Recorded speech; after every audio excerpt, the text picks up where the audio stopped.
Ladies and gentlemen, welcome to Spawncast, episode 474. We're a little late because we had some technical stuff happening, but we're going to figure it out, okay? That's like the journey, this podcast, okay? It's figuring out, which means we may need help from the chat. We'll see. Remember when Celia had an issue and the chat was like all about helping out at one point? So we can work through it. What we have going on right now, and Rax is working away. You can see there, we have an echo, and he's gonna work to figure it out with us. It seems something's going on over there with him. Rax going on mute so we can show the people what's happening. I'm gonna unmute. There we go. All right. So now you hear us echoing. Echo. I still think we should have just gaslit everyone. That would have been better. just pretend like nothing's wrong. It's like we're at a stadium. If it gets to a point where it's like so obnoxious that I gotta dip out, I'll just leave. That's cool. We'll make it work. But yes, Rax trying to figure it out. I don't know what his setup is there, but if anyone in the chat can help him out, we'll figure it out. It'll be a big aha moment halfway through the podcast. That is Rax, though. He's here. You want to say hi, Rex? Am I unmuted still? Yeah. You're unmuted. You're good. Yeah. So what's up, guys? For whoever remembers me from a long time ago, probably not many of you, but yeah, I used to come onto the Spawncast a long time ago. I'm back. Thank you to John and everybody for having me back. Yeah, it's good to see everyone. Yeah, I got Rax linked down below in the description. He's muted now as he works through it. Basically, if he's muted, there's no echo. So he'll see what he can figure out as we go. Occasionally he'll pop in and be like, hey, try it now. But I already missed the echo, man. I mean, really, as long as if he has something to say and he unmutes and no one else say anything, it won't echo. So it's all good. It's all good. We'll figure it out.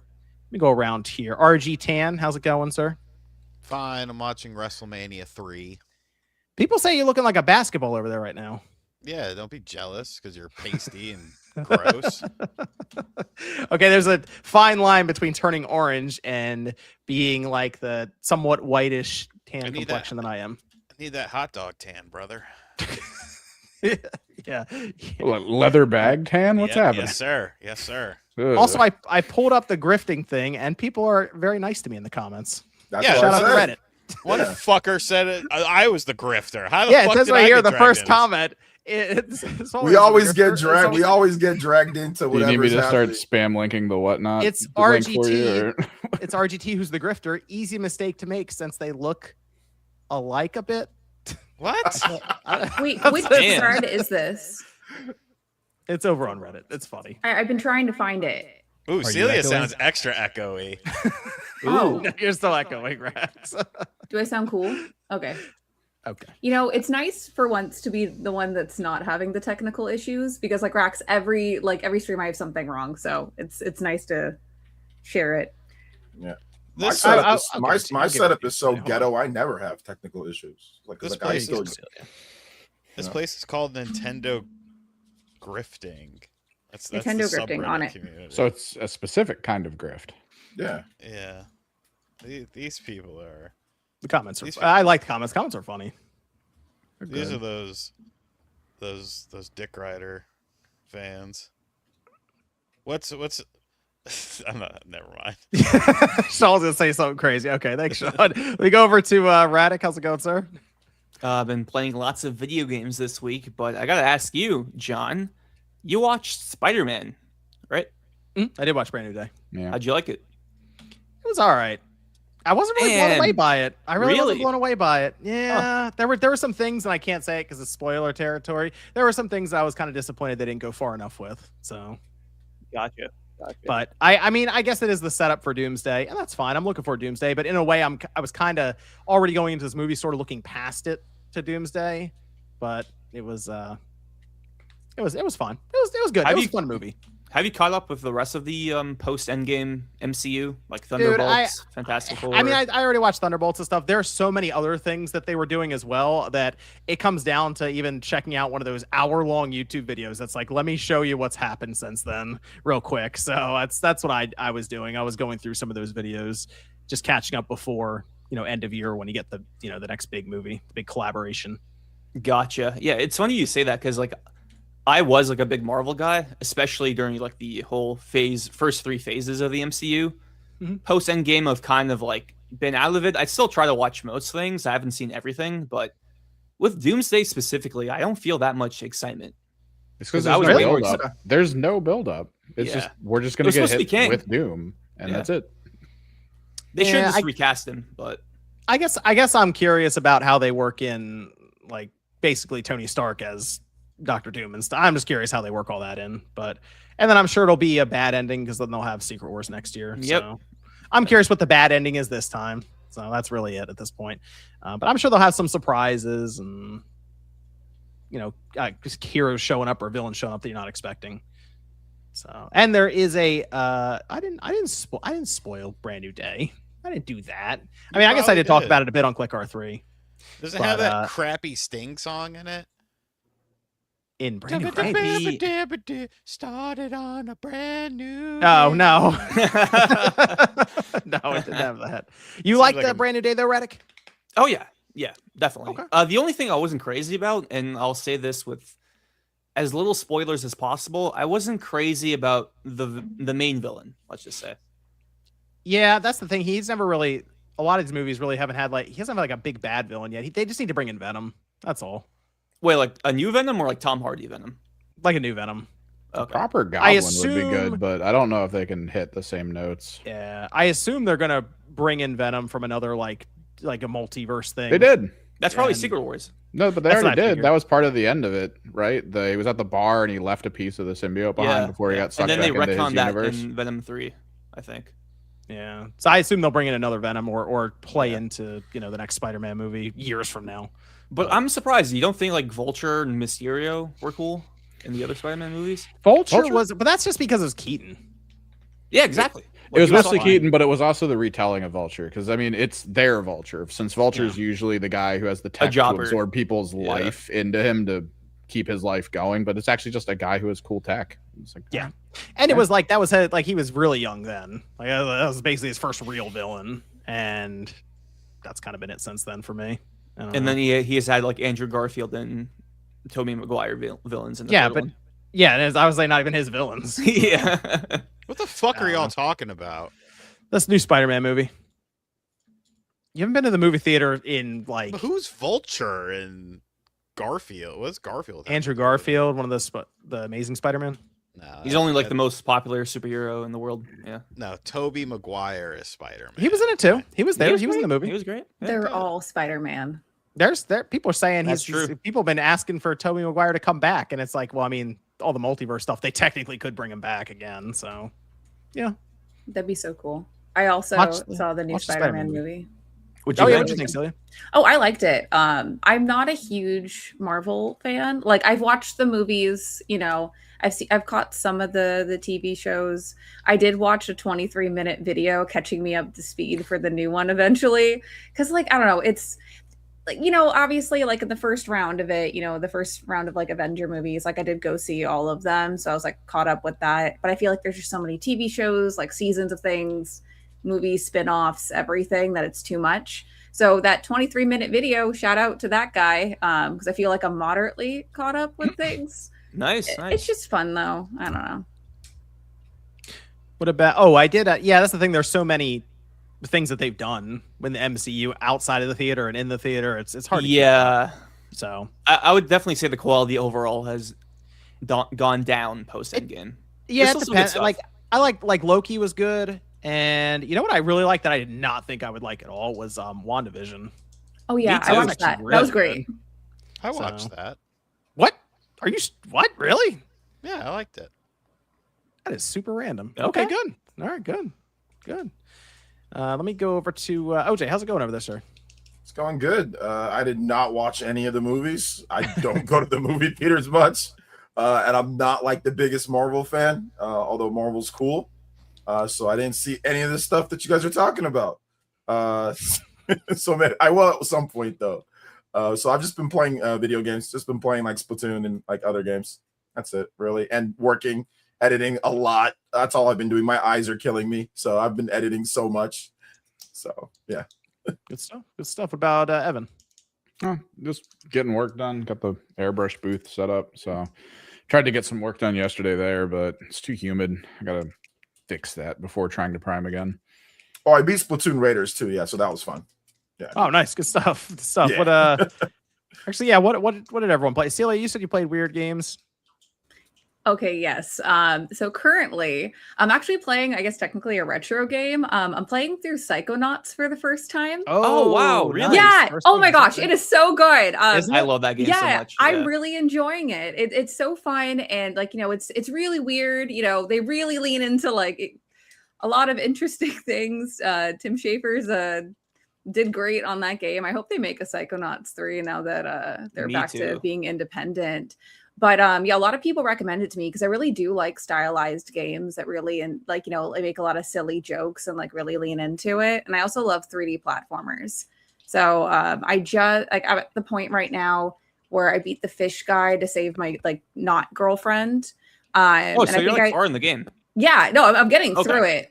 And I know I need to save the kid that they stole like his brain. And then everyone keeps on gaslighting you that like he's just like that. And Yep. they keep on repeating that joke and it keeps on getting funnier. Yeah, it's fun. So you beat the Milkman level, right? I want to say no, It's I don't the- think that's one of the no. first ones, right? That's I am the first Milkman. world? Yeah. That's like in the middle of the game. I in thought the that middle was of the an game? early one. The guy teaching you about brain diving or something, and he's Oh like yeah, really sorry. paranoid. Oh, okay, he's a That's the milkman. Armageddon. Like no, well, that's like he's in the training paranoid, so he thing. assumes the milkman's trying to like get to him. I have skipped over some of the cutscenes. So Okay. it might be why I don't know what you're talking about.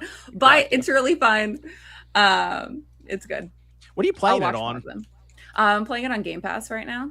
Okay, yeah. So I was it's just- like is it down the- there? Yeah. Yeah, it's like they like remastered some of it, but then some of the cutscenes are like really rough to watch, and it's like kind of fuzzy looking. So Yeah.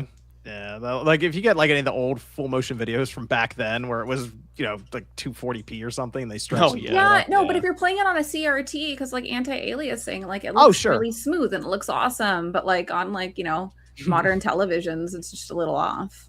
Yeah, the game, that's still a good game though, man. That's been It so holds long. I up. played that on Game Tap. That's the first place I played it back in the day. What? What is Yeah. Game Yeah, Tap? I remember Game Tap. That was like the on that was an Fly? early attempt at, I think, what, streaming or renting On or PC. something? It was like, yeah, you'd get it, It was on like PC. on live?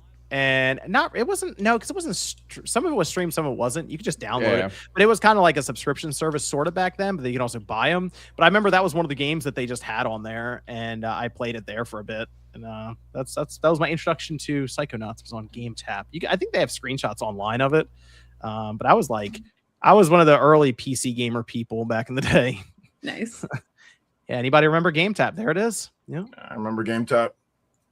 Yep. Remember all that stuff, man. Those are It the used old to, days. man, the world used to be kind of cool. Not anymore. I mean, it was kind of Steam before Steam, and it looked Yeah. like the on live setup. Man, those were the days. Yeah. What any other weird games, Celia, or is that the main one? Okay. Oh, okay. So, okay, it's not out yet, but there are a couple games I'm very excited about.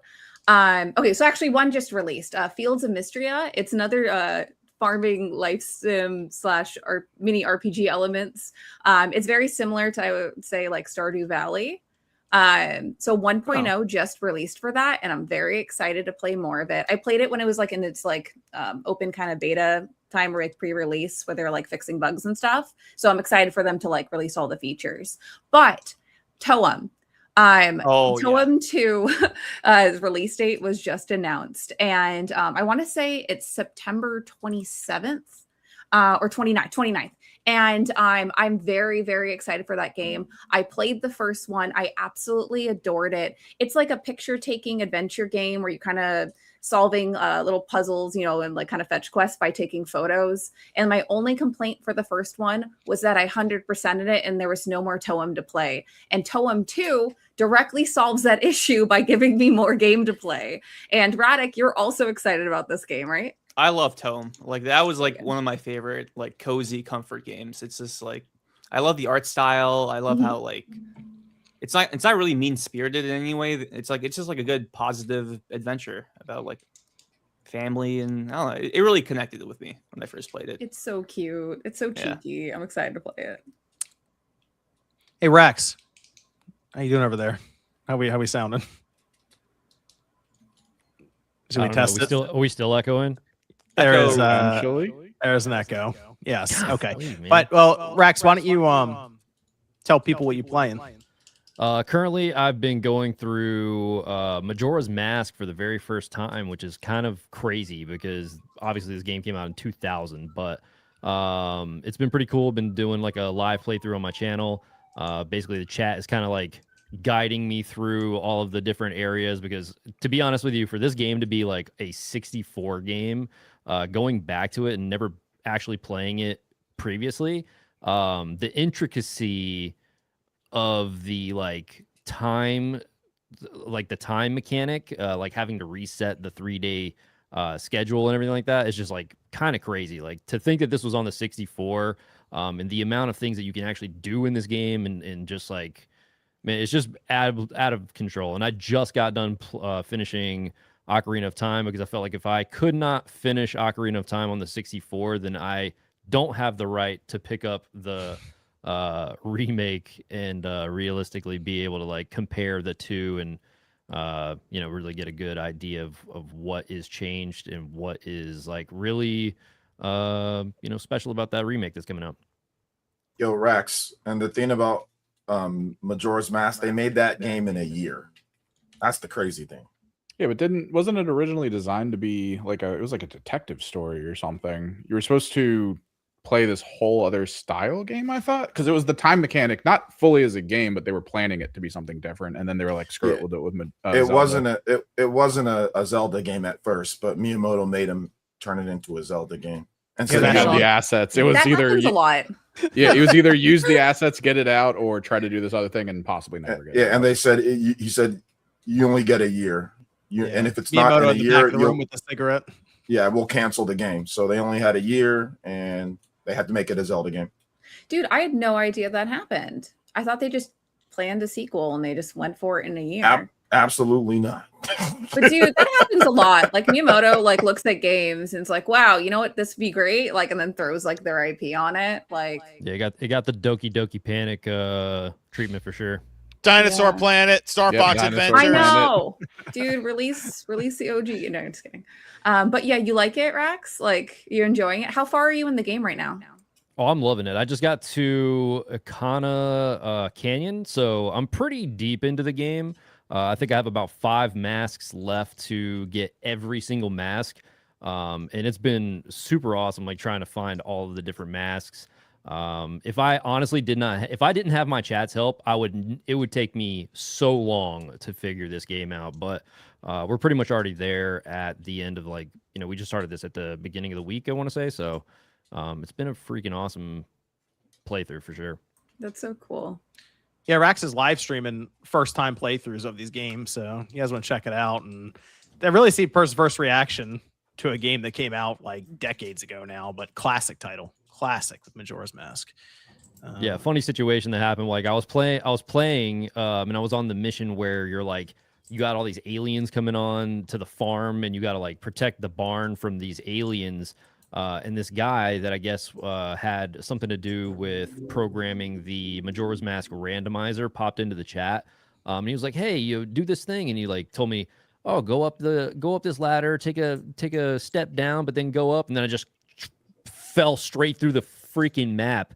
And I'm sitting there did this guy just kill me and lose all my progress? But eventually, I just came back, and it was just so funny to see the chat troll me that hard. It was really funny. Hell yeah.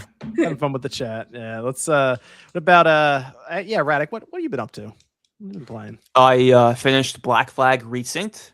I saw that you posted the platinum. Platinum's done. Great game. I'm really curious to see if they'll do more Assassin's Creed remakes in the future. They probably will, given how well this one sold. I think it's already at 3.5 million copies, which is pretty well for Ubisoft. I got my first 2 wins in Mario Kart World Knockout Tour. So that's been pretty hype. It's been a great podcast game. That's really been the only Switch 2 game I've been playing other than Donkey Kong. It's a few rounds of Mario Kart World every week. But the main game I've been playing is Marvel Tokon Fighting Souls. Oh, I was going to ask if you picked that up because I was looking at it And man, I saw the physical copy. I was like, man, the artwork for that looks awesome. But I'm just like, everyone's having fun with it. I'm just not a fighting game person. Have you ever played any other Arc System Works games before? Like Yeah, Guilty yeah, Gear? like Blaze Blue, Guilty Gear, all that. Yeah, Gotcha. I've played all of them. I'll It's be just- honest with you, John. You really don't need to be like a great fighting fan. Like that's what's cool about this game is that it is very entry level. Like if you want to be good at this game, like the mechanics aren't that crazy to where like a newcomer to the series is not going to be able to hang. As long as you get the the basics down, you can pretty much hold your own. But the cool thing about it is that it does not have like that high level of skill needed to like get into it. You know what I mean? Well, I mean, I know with fighting games in the past with you, John, it's less about how you're going to play against someone and more about like, does it have a Mortal Kombat level of story mode? Yeah, because Mortal Kombat 2009 is like one of the goated 2011. 2011. The one that came out in 360.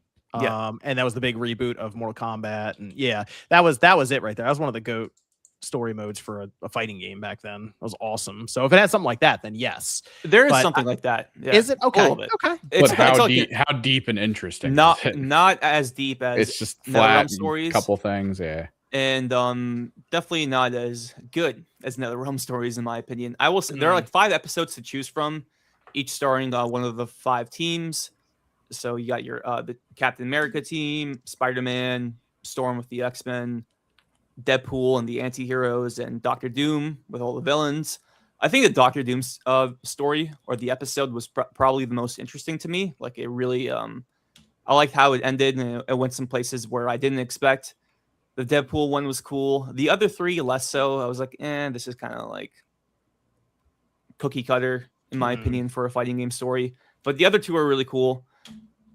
So shout out to Arc System Works for the code. They sent me one for PS5 specifically because I have seen some footage for the PC version online, and it's pretty bad. Heard there's something wrong with that game. Yeah, I don't know what they were thinking. They should have just pulled an avatar and just delayed the PC version last minute because it's looking pretty rough. Did you see the clip of Maximilian, dude, like uninstalling the game? Yeah. Yeah. It didn't go so well there. It looks like he's like a big fighting Yeah. game person. So if he has that going on his stream, that's not going to bode well for the game in general. But I guess the Definitely. PS5 version's fine. PS5 is flawless for me. Yeah. But Guys, the They'll PC fix version- they'll fix it eventually.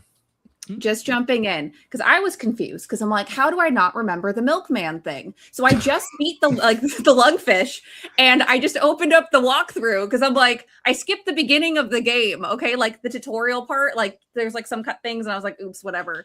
But I was like, how did I miss that?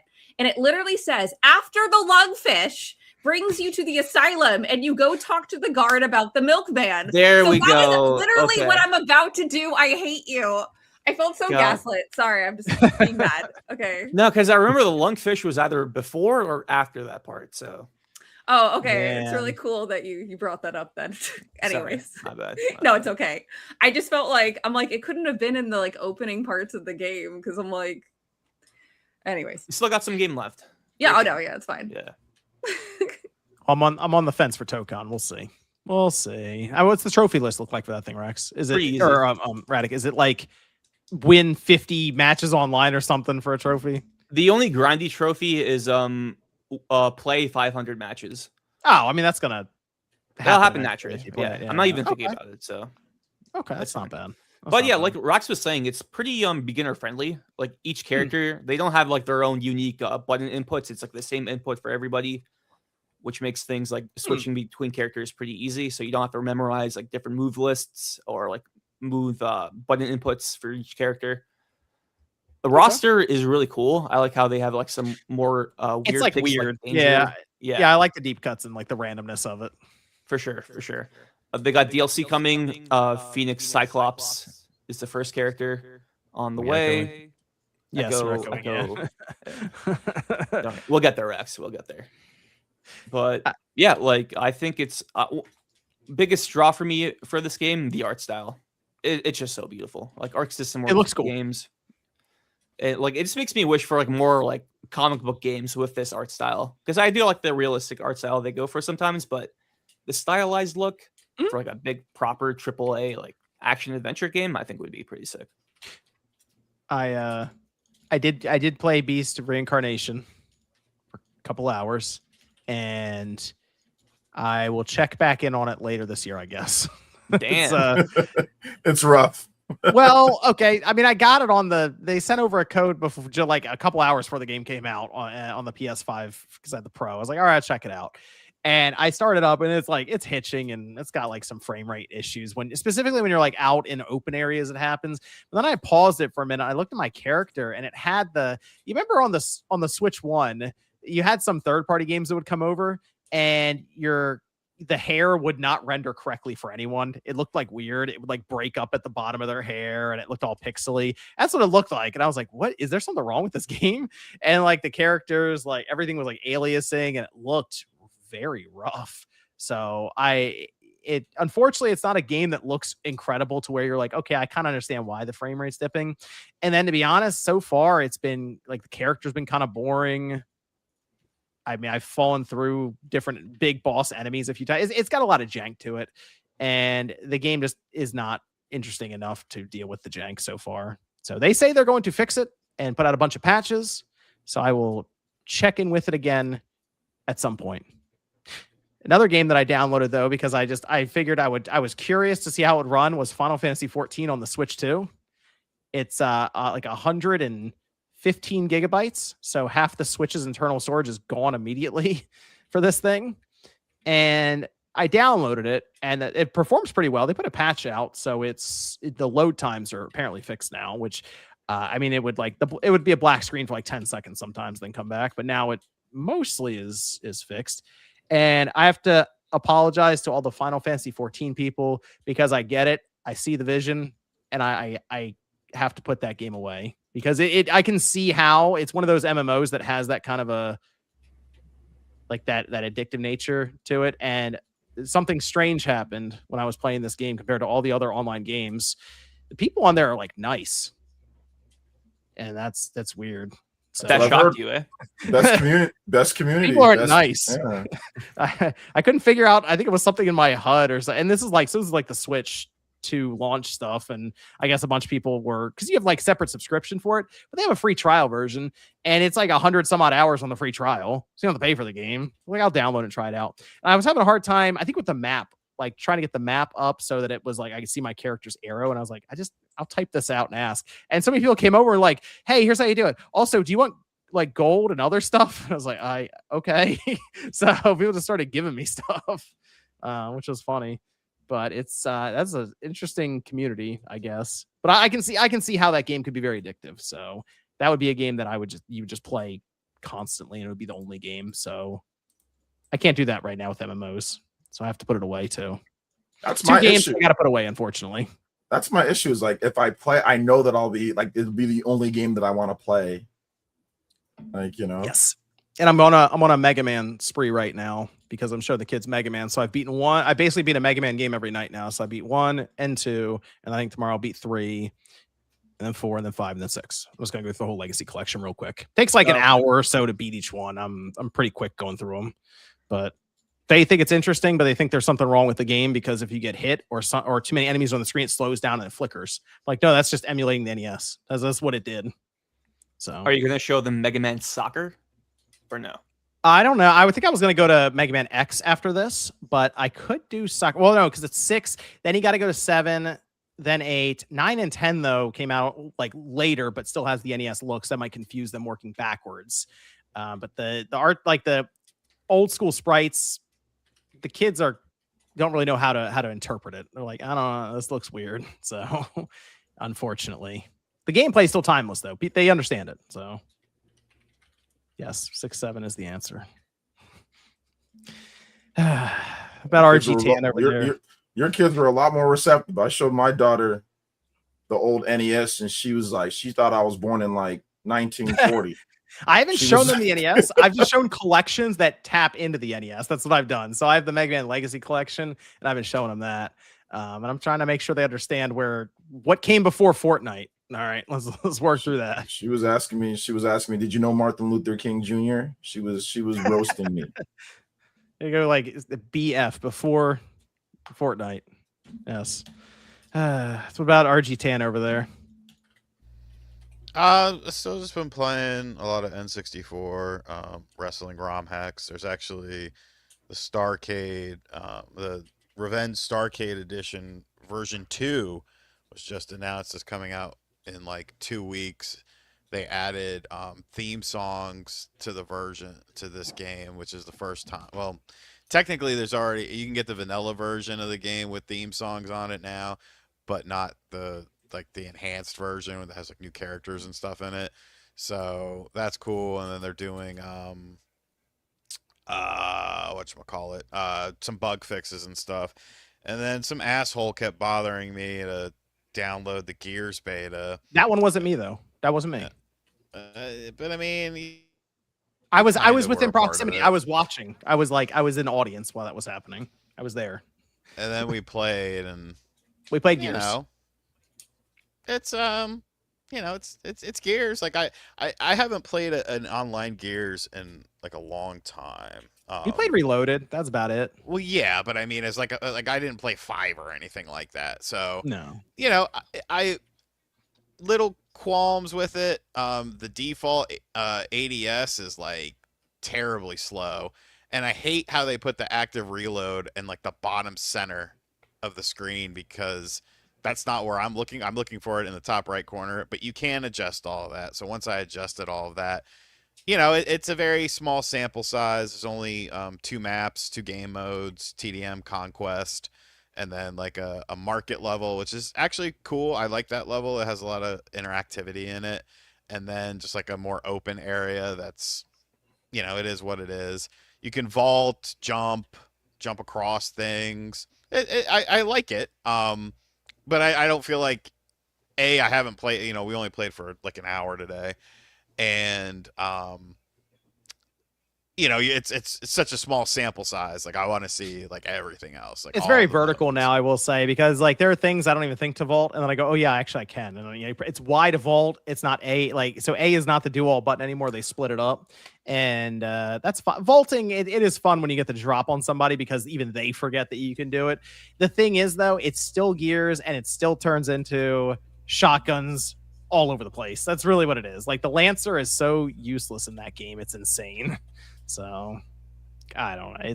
It's gear shotgun. And like today we saw like level 50 wall bouncing all over the place. Like, yeah, all right. I guess that's still a thing. That's gonna be a thing. It's because they have open borders.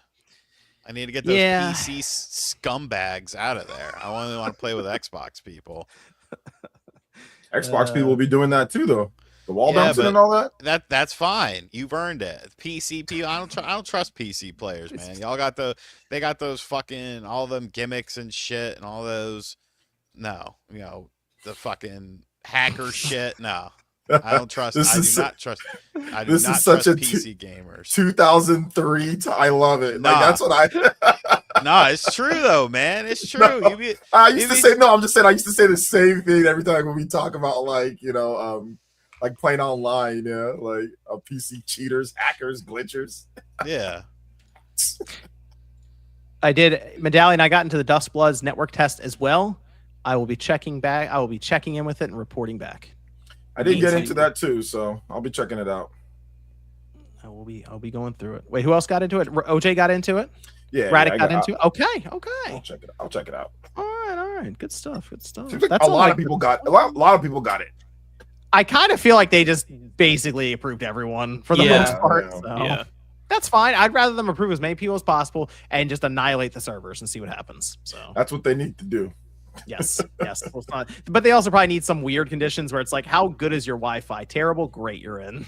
So yeah, I think they need it. They need everything, because it's like I think it's like 8 people per like game thingy. So yeah, it's gonna be yeah. They're gonna try to pack the house for that. Let's see. Let me go over to here we go.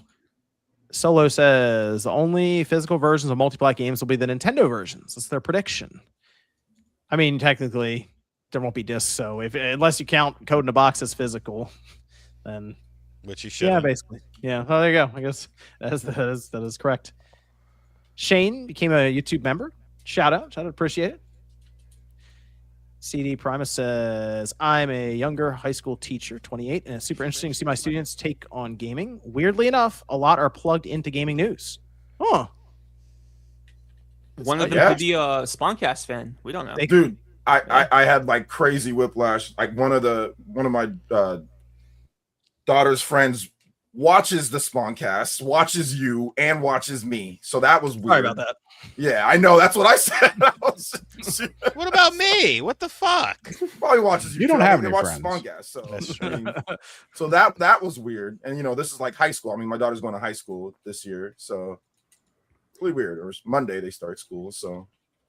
Sean, I did meet a guy at a party that watched you. I like messaged you about it, but he also was 45. So I That think is a That's bar all you right. should not That's hang good. out at. That's all right. That's about right. 45. You look at her metrics. yeah, no, he was just like talking about gaming to me, and I'm like, yeah, like that's cool. And he's like, yeah, I watch a lot of YouTube, and I'm like, oh, really? Like, who do you watch? And he's like, this YouTuber, he said your thing wrong, but he was like RT85, and I was like, It's a true fan. RG85. But yeah, he's a fan. Shout outs to him. Jeffrey Tucker says DSP update RGT. Well, there was the computer issue, of course. What happened? Why do I his- ask? His computer stopped. That's where this picture is from. Oh, Because I guess when he uses his cell phone camera, like he can't see or something, so he was squinting the whole time, and it was very, very funny. I didn't really watch. He hates Tokon Online. Everyone's a cheater. Everyone's a glitcher. Just Yeah, mash, of mash, course. mash, mash, mash. They button patterns. Mash, mash, mash, mash, mash. It's not a real fighting game online. Who could have guessed that? That's Right. The only fighting game ever that was made well is Third Strike, because that's no the Street one Fighter game. 2 Turbo. Well, that too. Yeah, for him too. So, He was one of those the are top players in the US, remember? he was number 4 at Number Evo. 4. Yeah. But yeah, that's about it. He took a lot of days off. He took yesterday and today off this week because he had to like do something. I don't know. do you miss him? No. I'm just wondering. I haven't Keep been you up watching at as night much wondering what lately. he's doing. Yeah. It was just really, you know what I like to do now? There's like websites dedicated to that, like show you his metrics, how much money he made What? per stream, and like Dude, we're watching Who he Sean turn into banned. a stalker. who he banned and what he banned him for, and that's what I like to look at. I like to see who he banned and stuff. Like, what did they say? Because sometimes it's like nothing, and he's just like banning this person. It's like, what the fuck is wrong with you? Yeah, I got There's, like, banned for that. Like banned, I told him to stop. Like he was talking about forever. someone. He was whining. He was like crying about it, and I was like, stop. I was like, stop whining, bro. Like it ain't that big of a deal. He's like, yeah, no. Oh, He's making bank, fucking grifting them fucking cards though. That motherfucker. Oh, is he bought still one- doing that? Dude, he Yeah. bought One Piece cards. He bought Yu-Gi-Oh cards. He's like, I don't know any of these people. Give me money and I'll open the packs. And he's like trying to explain it while doing it. It's like, hey, you know what? If your audience is giving you money for it, fuck it, dude. Like, Okay. a fool and his money are easily departed. Valen Horn says, told OJ you were there. I love that they say Jada's too boring to grift. What is everyone rushing to beat before September? Well, I guess I was interesting enough to make a thread on, so I do appreciate that. That's very nice of them. What is everyone rushing to beat? Trails in the Sky first. I'm rolling through that. I'm gonna have that done before the second one drops. Unfortunately, I think it's the same day as Fire Emblem. same exact day as Fire Emblem, which is tragic. Absolutely tragic. That's tough. Zoop says, Arlo Cord arguing Fortune Weave, Shrewd, or Stupid. Oh, Fortunes Weave money, Shrewd, or Price? Stupid. Price? I would assume. I think so. Oh, No, well, Zoob's talking about there was a situation where before they did the direct, Uh-huh. he came to the stream and he was like, "Oh yeah, well it's not worth it, it's not worth whatever they're charging." And I was like, "Okay," I said, "Why?" And then he proceeded to say, "Well, I don't know, but it's not, So that's where. So then I said, then I just said, "You just watched Arlo's video," and then he denied it at first, but then he later said, "Okay, yeah, I did watch it." got it.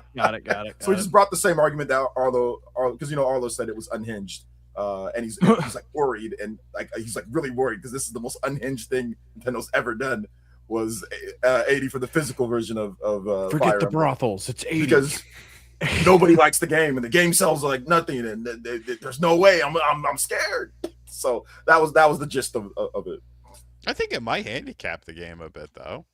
Sure, it's not going to sell as much as maybe I Three guess Houses. The main thought process is why. Like, why is it not 70-60?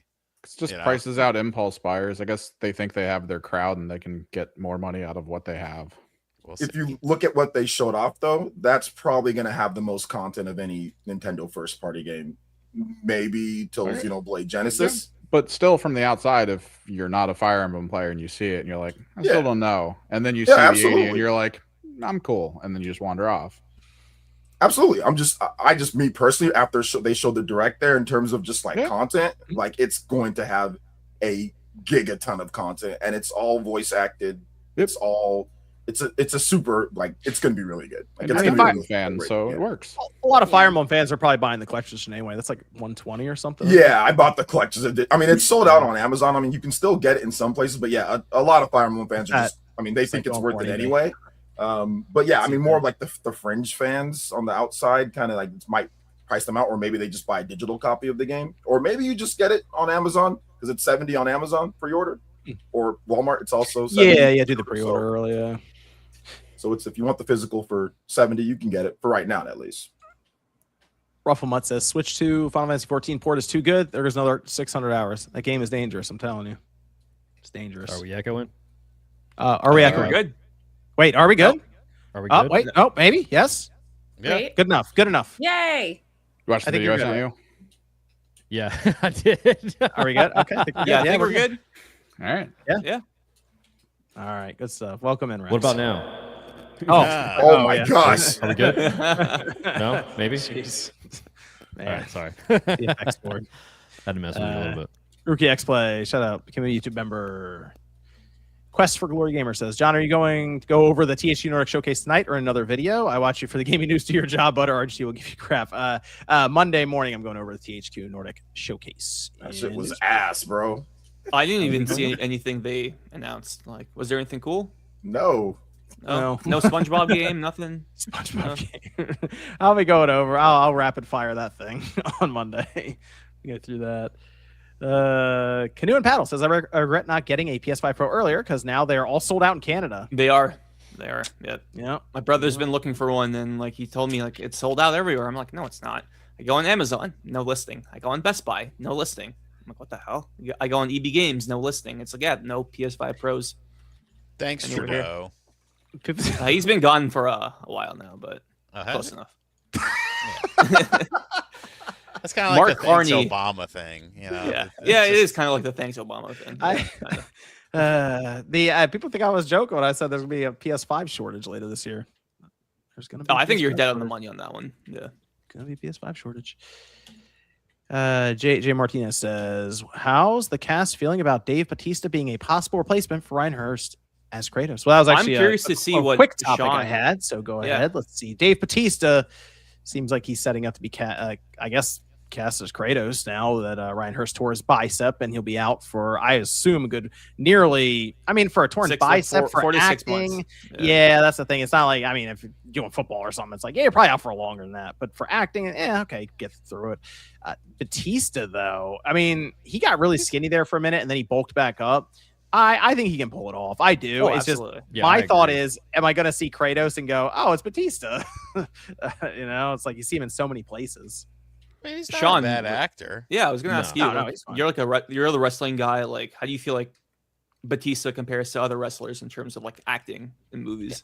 I mean, he's no Hogan with Mr. Nanny, No Holds Okay. Barred, All right. Rocky 3. What was that movie I watched with him where like people are in a cabin? It's like the end of the world. Oh, he was like some the psychopath? Shyamalan movie, Yeah. right? Yeah. Because I always, that fucking cocksucker, M. Night Shyamalan, I always give him a chance, and he always lets me down. That one was okay-ish, though. Yeah, I don't think I mean, he looks a lot better. You're really just, to me, you're going for a more visual aesthetic with, something like God of War, and I think he fits the visual aesthetic better Yeah. So it just depends. Those it pictures. depends. What were you Go saying? ahead. No, go ahead. No, those pictures that I was seeing of Ryan Hurst, like in costume, like on set in the like, I honestly like started busting out laughing because I was like, "There's no freaking way that like honestly, when I heard that he got removed and that Batista was actually being looked at it, like I honestly was like, okay, maybe there is some more hope for this because, I did like Ryan Hurst in Sons of Anarchy, but other than that, like I really don't know much of what else he's been in. What? He's Gary Bertier. How'd you not? What? I don't even know. I don't even know what the fuck you just Remember said. the Titans. I didn't watch Remember the Titans, dude. What? He forgot. He forgot to watch it. Growing up, I was a skateboarder, dude. He's in the Odyssey. Is he? I haven't seen the Odyssey yet. I saw Travis. What is it with Travis Scott? Travis in the very Scott's beginning in the of that, and I was Odyssey. just Yeah, like, dude. Oh, this is what's. I started dying in the theater. Oh my god. It's like, he's the first actor in the Odyssey. Okay. He's got Batista has the yell too from like Guardians of the Galaxy and stuff, where he's like he could do the Spartan Rage. Plus, thing, I feel like his so. voice just matches a little bit more close to a Kratos. Like I feel like Batista has the vocal range of what a Kratos in my eyes should be. Agreed, especially Norse Kratos, because Norse Kratos can be like have like a calm, cool demeanor, and then instantly in a flash he'll start like yelling and raging. And I think Batista could kill it in that role for sure. Yeah, well, apparently they're gonna be recasting a bunch of people. Like Atreus is gonna be recasted as older. That's for next season. This season. Yeah. Okay, yeah. So they're already looking into all that as well. So it's I don't know, man. The problem is once you get into this position, people are like musical chairs. People are of course going to be very skeptical about the. I will say, recasting Atreus to get like an older actor because they're probably going to adapt Ragnarok's story in the second season. I wonder if they're learning any lessons from The Last of Us HBO, because I thought Ellie was really good in season 1, but season 2 Ellie just like was not. Don't you besmirch Bella Ramsey? Come on. Remember that time she was like, "Hi, my name is Bella Ramsey." No, my. Yeah, They did a great job in season 1. Season 2 was disappointing. I'll just say so. Maybe it has something to do with that lesson. We'll see. Okay. Good stuff. Yeah. So I don't know when they're gonna. I assume they want to try to get images out there sooner rather than later of how things are gonna look. I don't know. Man. Probably a couple months still, but we'll see how it goes. She's gonna be a dad. Oh my god. Toasty says, am I understanding this correctly? With cloud gaming, you would eliminate the hardware cost entirely. Sounds good to me if that's the case. Okay. Banned. Oh boy, here we go. Okay, Banned, you know what? Banned. Let me get the GTA 6. Fuck all him. right. We go him. What? Oh, Strauss Zelnick, the Bond villain. Okay, let me go to Grand Theft Auto 6.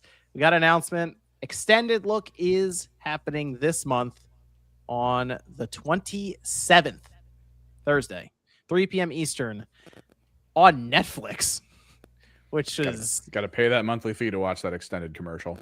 It's going to be on YouTube 6 hours later, according to them. We have a single quote right now from a Netflix spokesperson through another person on Twitter saying that you can share as you would like to with clips, screenshots. Is that anything official? else. We don't. No one actually knows, and this is a problem because this seems like a situation where it's going to be a mass like striking of channels. Of course about it that. is. Yeah. It's if you put if you put more than 10 seconds of a GTA 6 trailer in your video, it gets copyright claimed. The music. Oh, really? The audio. No, the video. No, it's video. If you It's get video. just enough video, they'll hit you. Yeah. Really? I've used it multiple times and nothing. Yes. We- I've we- used I've- it multiple times you know what and had to trailer- re-edit. You know what trailer? GTA 5, they'll hit you with that. Yeah, GTA 5 will hit you. but Crazy. GTA 6 hasn't hit me yet. It's hit me multiple times. That's Really? why whenever That's I talk interesting. about it, I have to Wait, chop like it just up. using it as like B-roll with no audio? Yeah. Yeah. It's one of the Rockstar only. awesome. It's one of the only ones that'll do that, which is really weird. Yeah, So that is weird. that's like Jeff Keighley saying, "Yeah, you could co-stream my show. I mean, there's copyright music, and you're gonna get taken down. But yeah, you could co-stream it. It's fine." Yeah. Hey guys, I have a question. Is there like I'm just curious about the Netflix deal of streaming that. Is there like a GTA show planned or something? Good. So Like, here's what's the int- connection here? Here's you the know? interesting thing, because apparently, like, Strauss Zelnick got peppered with questions about this from a Mhm. bunch of different outlets. There was a whole Q&A that happened with analysts and stuff, but even outside of that, I think Bloomberg and others were asking, and it seems that there is some kind of tie-in, and he said it will make sense after this Netflix thing. Like, somehow we're going to come away from that being like, okay, I understand why they did this. Do you think they're gonna have like a Netflix games like thing tie-in? Because they've put some money into the Yes. licensing, so They are trying to do a lot of Netflix. Netflix is trying to basically become another like part of gaming, I guess, another arm in gaming. And I it's so hard to take them seriously as that, you Yeah. know? So maybe this is them trying to tie it all together and be like, no, we're serious about gaming. We're going to host the GTA 6 thing, which is massive. I figured, hey, they have an advertising budget, or they have a budget that they would throw into a direct, like straight to DVD type movie. Instead of do that, let's just give it to Take-Two, and they can put their GTA 6 extended look on Netflix, and we'll put some branding on it. And that's probably a much better idea for awareness of the platform, as opposed to, I mean, Grown Ups 3 is happening, but I was going to say make Grown Ups 3.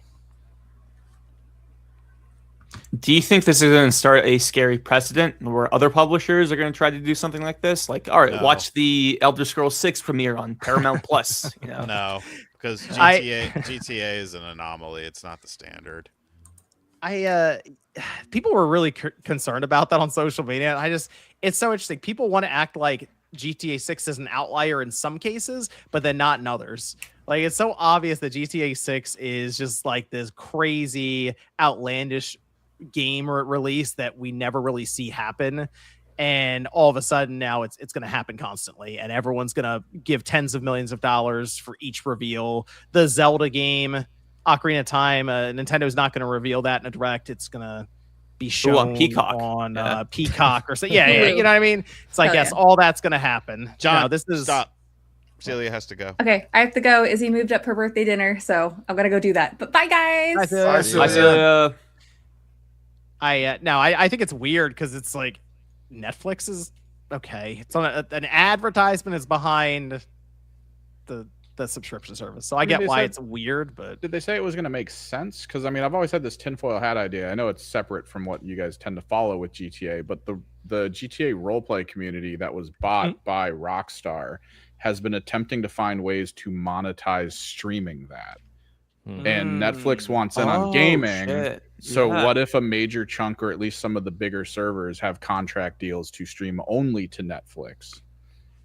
That makes sense. There are Ah. YouTubers that have deals with like TVs, like Roku or whatever, like where you can watch specific type of YouTubers who do like family-friendly content through the TV services. So there could be something like that. Bro, I saw mean- a fucking motherfucking Austin John Plays. I was on Tubi and they had him on there. I was like, Really? Yeah. Oh shit. Yeah, they have like where I Smash, should be they have on like Tubi. Zebra Gamer. They have like a number of like family-friendly like YouTubers that like play Nintendo games like Mario Kart and stuff that are on Very like family friendly. yeah, they so like yeah, they have certain deals for people that do that. Yeah. they did at one point they put, if you remember, the Grand Theft Auto trilogy on Netflix, and that actually had like the best versions because they were the mobile versions that had all the lighting fixes and stuff.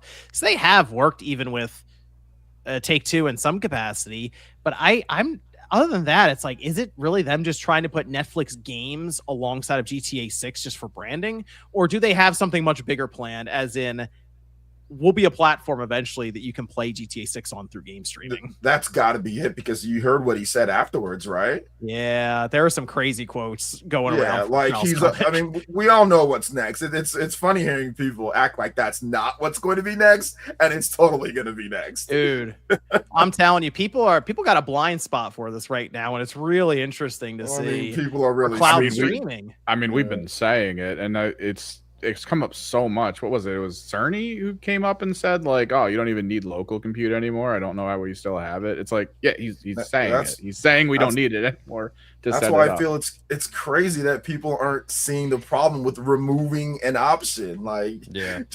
people don't see why that's a problem, because I don't buy physical games, so it doesn't affect me. Well, wait till they remove some shit that you like digital games, and make it to where you gotta stream everything. But whatever.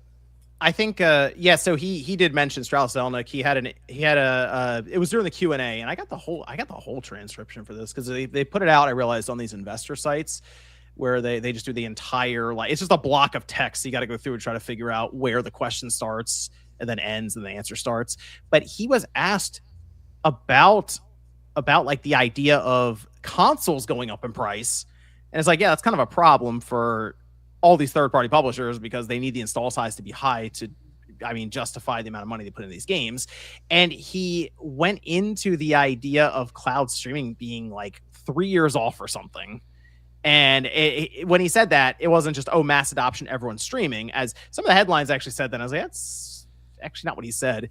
He said, I believe consumer level streaming that is acceptable, which means like low latency streaming, will be available to a large majority of people. And he even mentions like I think it was an edge case, like broadband service basically. And then I see some of the headlines pop up yesterday or day before or something that Starlink is going to be competing with like cell phone providers. And I'm envisioning 3 years from now that like Starlink will be blanketing the earth essentially. And like, if you want it, it's there for you. But he's saying, yeah, we believe in game streaming. And when you have Take-Two with that kind of attitude, and we see Ubisoft talking about it a lot, they even offered up Assassin's Creed Odyssey when Stadia first showed up as like a test game because they were really excited for it. And it gets around the idea of expensive hardware. And he says it could 10x our audience. And Asha Sharma says that they're looking at 1 billion gamers right now, and that's their plan. And they have xCloud. You start to kind of put the pieces together. It goes physical. You get physical out of the way. You bring in the digital games, and then it's such a short jump to cloud streaming. Like I really wish like people could see this. And it might be that they haven't tried it. Why download the game when you can just press the button and it just works? Exactly. That's people tell me digital games are convenient. That's why we don't need the physical. Yeah. You know what? Man, cloud streaming is convenient. So much more convenient. Just press a button and it works, right? That's good. I'll show you. Hopefully the internet's stable and good at all times. Yeah. Hey. Hopefully Starlink isn't reporting billions of dollars of loss. Yep. Year after year. Look, here's Luna. See? There's Luna. You go out here. They got Dispatch. Dispatch actually isn't bad on here. It's currently streaming through StreamYard at like 4 frames a second. Yeah. But it's so convenient though. Enjoy your future, kids. It's so convenient. No, it's I was a little surprised they had some of these games on here. Like Indiana Jones is on there. That was interesting. Could not believe it. Shadow the Tomb Raider. What happens if I play it? Oh, Angry Birds. Okay, now we're talking. Oh yeah, this Indiana Jones game was sick. Yeah, I was going through it and I was looking at the latency for it. I was a little surprised. It's the image quality isn't as good as native, obviously, but the latency is surprisingly good. And that's on a lower tier. I mean, it's Luna. It's not GeForce Now. GeForce Now is like kind of crazy, actually, how good the latency is on it. But that's the thing. I think we eventually get to a point where to cloud. Wait, sorry, what was the lady's name that said something about all of this like backlash is like rooted in nostalgia? The head of PlayStation or whatever. Lin Tao. Okay, yeah. So like Did not she for say that? anything, but it's I all don't think fucking she said rooted. that. It's all rooted in fucking nostalgia because they keep changing everything that we have like access to. So like I mean like you're forcing it to be a nostalgic thing at this point. You know what I mean? Like, but at the same time, they can claim it's rooted in nostalgia, but it's also rooted in literally the capitalism that's building. Yeah, it that's exactly my point. Because like, Rax, you turn around, you have games. Could you sell them? Yes. But in streaming future, could you sell them? Fuck no. No. Like it's capitalism, right? Exactly. And that's the point. Is like, and that, you know, that's where like, and I hate to use this like terminology, but like that's where they're like herding people like sheep into a fucking you know, a bin where people legitimately, you know, are brainwashed into thinking like, oh, this is fine, you know, this is okay, and then you're literally jumping off of a cliff like, oh, this is fine. Dude, they literally you're think literally of just people like shooting sheep, yourself in the Rex. foot. You know what I mean? I think that I saw a video where OJ was even talking about like vinyls. Maybe correct me if I'm wrong. No, I was. But like, yeah. So like, you know, why is it that we're still producing. Like I can go into a Target right now, and they have essentially removed the entirety of an Xbox physical section, right? But if I go one aisle over, I have 3 or 4 rows of vinyl records that are in here. And if you know anything about vinyl records, but all right, we're putting stuff over there. 16 to 25 songs on a fucking vinyl record, and not for anything, it costs upwards up to, depending on how many that you get printed, but a vinyl record could cost anywhere from like $1.50 to $16 per vinyl. A Blu-ray, is in the like $2 to $4 dollar range. And then if they are talking about all this shit where like, oh well, you can only fit so much onto a Blu-ray, shut the fuck up. We had PlayStation 1 discs, 3 like Final Fantasy 7. We had 3 discs in one package. Like if they like the fact that it's able to be done, and they're literally just like they're essentially gaslighting you into thinking that it's fine. That they're essentially taking all of the rights away from your product. And if there's one thing that I learned when I was younger, it was literally like, don't invest your money into something unless you have some way to get your money back or like make money off of it. Like it's not an investment. You know what I'm saying? Yeah, I think with Sony right now, as they mentioned, they tripled down. It's been circulated quite heavily now that there seems to be stickers on these PS5 boxes that are going out, and it's basically letting everyone know. It's on their website too. Yeah, okay, it's on the website too. Yeah. Oh, so you didn't do as much due diligence as I did. Interesting. Yeah, but you're the one looking at DSP websites for why people got banned. Your diligence is like immaculate. Exactly. Yeah, because people were thinking the sticker was fake. And I was like, I wonder what happens if you go to PlayStation's website and try to buy a PlayStation, if there's any message. And when you go to PlayStation's website, it's the exact same message that's on the sticker. Like, so if the person wanted to fake it, couldn't they just have copied what was on the website, printed it out on the sticker, and then just put it on a PS5 box, taking a picture? No, because that was done first. Are we sure? Yes. Did you do diligence and check the Wayback Machine? Sure did. What? That he figured out where everyone at Sony lives. It's great. Yep. Yeah, I Most think of their houses outside. I mean, at this point, Sony, it's pretty clear they are full speed ahead on this thing, man. And all the publishers who keep getting asked about it are like, yeah, no, it's cool. It's good. Capcom. I mean, at Take-Two, he was like, Strauss was like, yeah, 90% of our business is digital, so that's cool. The best is the way it's approached, because if it's like a question that's genuinely like, we don't get it, this is a collection, and like the connection there is so much more interesting, and they're just like, no, don't worry, you'll like it. And it's like, what do you mean You're gonna like it? Yeah. So Like imagine like just walking over to someone and be like, you're gonna like it. I mean, I think Sony just knows that this time they can go forward, because their short term is gonna be pretty good. Like their sales will be solid across the board. They're gonna set new records this fiscal year, really. Yeah. And Strauss Zelnick said, already mentioned, hey, the pre-orders for GTA 6 have already exceeded our expectations. And he didn't even want to give a number because he was worried that if he told them how much it was, that it would immediately shoot up expectations for launch day, because apparently it's that many. Already, we haven't seen gameplay yet for the thing. It's almost like these companies are like planning that like in like 5 years the world is just gonna be like gone or something. And they're just like, right? God, I hope so. Skynet. It's same. Like we need to make this money now and like, build our bunkers and hit shit. the high score so you can put it on the board as the white light takes us all. Yeah. Like it really seems like. I mean, dude. that's what Did you they see did the with AI the situation where like the AI hacked like multiple different companies. Well, now they're talking about quantum and all this bullshit. Oh, Just boy. fucking send the nukes, It's man. scary how close we are to this Skynet shit. Yeah, let's just live in Fallout. Yeah. that's what they said with, or that's what they did with like the whole Guitar Hero thing. They just spammed it till it died. They didn't care, and it dies. It dies. And now the RAM sold out for next year already, and it's over. It's over. Yeah, it's gonna be a long 2027.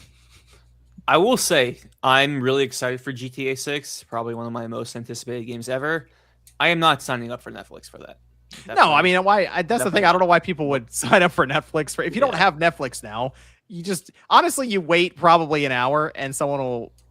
No, you don't have. Yo, Dude, correct it me will if be I'm wrong, streamed. but I'm pretty Yeah, sure it'll be a live I'm stream. pretty Yeah. sure that Just the watch thing someone- that's going on Netflix is gonna be on the Rockstar YouTube channel later on that Yeah, it same will. day. Yeah. Yeah, Yeah, but 6 hours or you later, just yeah. watch someone Yep. with the balls to have their channel get striked. That's Yeah, it. Yeah, it'll be that on thing's gonna Twitter. Get re-uploaded Yeah, like, immediately. it's not staying Like, there. No, it will be live streamed on Twitters, and it'll be live streamed like on like Kick or Rumble or Yeah. places like that. You're gonna be able to watch it. You don't have It'll to be- subscribe. And to someone will Netflix. have It'll a controller acting like they're playing the game to get It'll be just underneath the the full copyright. release of the Yeah. Doomsday movie early leak. It's Yeah, like you don't have to subscribe, guys. Trust me, there will be people that will Yeah. get your back and stream it for you, and we'll take the hit. Like make like a burner account or like a burner channel, or try to put it somewhere so you'll be able to watch it. Absolutely. Yeah, just you can fire up if you have Amazon Prime. I did a poll at one point. Half the people who watch the channel have Amazon Prime. You can just load up Luna right now and see for yourself. Takes, as you saw, 2 minutes. It doesn't come through on StreamYard because StreamYard, for whatever reason, streams at like 10 frames per second anything I put up on screen. But you can try it for yourself. You can just go over, type Luna, sign in your Amazon Prime account, and it'll be there. You can launch Indiana Jones or any of the games really. Yeah, I don't know. It's gonna be a weird. I'd say. I mean, he says 3 years. He thinks the longest it'll take is 5 years for cloud streaming. And I thought about this for next year with all these expensive systems. We've never had a setup. How many times they try to do cloud streaming? 3 or 4 times minimum. Like serious pushes. Like 3 or 4 It worked times. great maybe, for Google. right? Yeah. Well, You know what's funny? Stadia might have just been too early. They might have been Nah, the for Don sure. Matcher of game streaming at this point. But we've never had a setup where systems are legitimately like really expensive. We have some where it's pricey, but a lot of people think that these systems are going to start at $1,000 as like an optimistic take, and that does become an issue for obviously most people. Definitely like mainstream, who is fine with a few games a year. And that does make me wonder if these companies go, wait, maybe we can make that cloud streaming push finally, But because the but then- hardware's so expensive. But then these issues are just made by the company. The hardware's getting expensive because all the hardware is going into the things to make the cloud streaming, which Yes. is then going to force people to the cloud streaming. Yes. Which Yeah, just feels like everyone's using their it- monopoly, which has caused problems in the past, lawsuits, everything to hit those companies. And now we're just like, fuck it, let it happen. Dude, it's funny that you say that, Evan, because I remember Kiwi was talking about. He's like, "Oh, well, the reason why the prices are going up because from who I've talked to, they've said that the price is going up because of this, and this, and that. It has to go up." And I'm like, it reminds me of the meme where like the guy's on the bike and he takes the stick and like he jams the stick into the thing and then he Yeah. blames something else. It's like, dude, you're the fucking one who's making the prices go up. It's Yep. you. You're the one who's doing that. Don't give me this bullshit about how we can't do anything about it. It's no, you guys are the ones who are doing it. You're causing. Microsoft is causing this shit with their AI bullshit, and they're saying, what can we do? The prices are going up. Like, bro, you're causing it. Like, they're doing all these things and they're putting tech in here for it to be insanely expensive and saying, well, we have no choice. Like, and it's bullshit. Like, just like it's completely bullshit. Because then it just feels like a war of attrition, because if no one buys in, then they just spent billions of dollars on something that's making no money. Here's the thing that's really crazy. If you look at, say, NVIDIA and AMD, of course, companies that make the vast majority of video cards. I know Intel's there too, but I mean, you think of video cards, you probably think NVIDIA, then like AMD, then maybe Intel in like your list of hierarchy. NVIDIA in 2020, 51% of their revenue was from gaming related hardware. So just over a majority of it. Now in 2026, 7%. 80 something percent data centers and AI. Like, it's flipped that much. But again, that's just on pre-order. Like, Yeah. we can't order that. So it's not like the gamers are on the outside being like, all right, let's bid for it. No, we're not allowed. So they're just putting it somewhere and then claiming it's that to then be like, oh, see, the percentage is on this side. We have to keep going with it. Yeah, but You but made that's that the- percentage. But that's the thing, yeah, John. it's like but that's the thing on I hand them money, it's money. These companies are handing them a piece of paper going, once we start making money, we'll hand you billions. If they don't make the billions, it's all fucked. Like, that's the problem.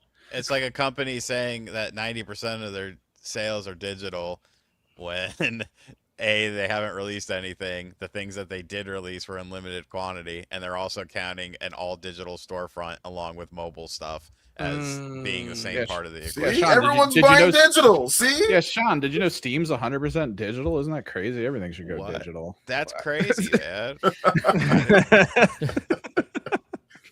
I think a lot of these companies want things to just go digital. They They want to control the tells me. narrative. They can want it, but if it Mm. costs them billions to force it and it doesn't take off, it's over.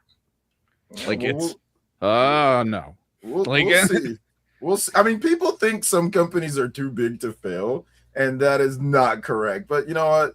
That's what I hear. I mean, I hear on Twitter, everyone tells me, "Oh, you don't know what you're talking about." I was like, "All right, that's Motherfucker- cool." WCW failed. They were kicking the WWF's my ass God. for 83 motherfucking weeks. They I was had them in there. fits, I was there. and they failed. That I learned at a young age. If WCW could go under, anyone can. And they had everybody. WCW They had everybody. They had everybody. everything. They had the ratings. They had Ted Mhm. Turner's checkbook. But what Money. happened? Big Somebody- money. Ted Turner, he was, I mean, Time rest in peace, Warner. Ted Turner, rest in peace, Ted Turner. But man, like he had, this dude was like Montana Max. This man had Yeah. money on money. And then what happened? Time Warner came in. Oh, the script's changing now. We don't want wrestling anymore. What? You don't? No. And that was it. Gone. Poof. Sold for like a ridiculously low amount to Vince McMahon. Like, $1 million, right? yeah, it was like a $1.5 million. $1 million. But Yeah, no. I have serious everything concerns. lasts forever.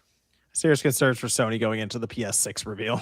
I don't know. That's gonna be Yeah. that's gonna be I say sketchy. let it all burn, man. Sometimes you gotta, sometimes you gotta start I from scratch. Like people that listen, they learn with the PS3, right? Like the situation with the PS3, they thought they can just come and run over people with that price. And I get it, the Blu-ray, I get all that, but they obviously didn't think it was going to be what it was, right? They didn't think it was going to be that bad. And they had to gut that PS3 to get it in a decent shape to sell it because it just couldn't sell at that price. But they thought that they couldn't. Just like I hear people tell me, oh, well, the PS5 did great. Everyone's just going to buy PS6. Okay, that's what people said about the PS2. People said everybody bought the PS2, PS3, it's going to be fine. No, it wasn't just fine at that price. It wasn't. I think the difference in that situation was that we had a strong console to kind of like combat it at that time, and it was literally the 360. You know what I mean? So like they had And it the was great cheaper. online. It was cheaper, the great online. Like you had like so, I'll be honest with you, some of my games on the 360 run at like 1080p, where on PS3, even though it had the Blu-ray clarity and everything like that, it didn't have the high resolution. So Right. with that situation, now we're like, what's going to step up? Is Xbox going to step up? Fuck no, they're not. They're Here's the shooting thing, themselves though. I one feel toe you, at a time. Rex. I feel you, but here's the thing. In today's day, we've got a lot more competition just naturally. Yeah. You've got mobile I just hope phones. what I'm saying, what I was tablets, getting to was, I know. hope Nintendo doesn't follow in that.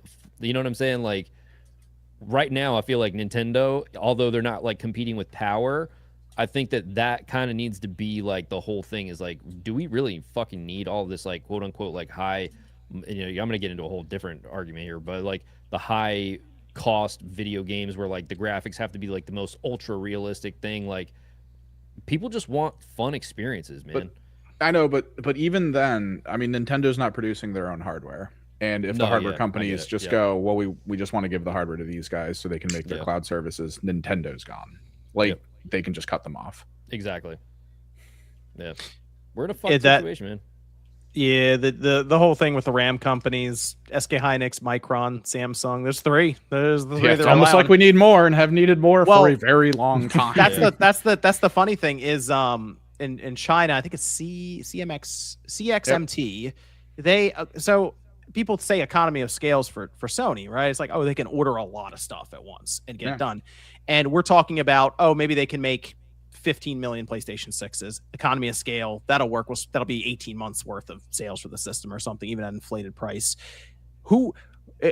If it's Sony that has economy of scale, what kind of economy of scale do you think that Apple has with their iPhones?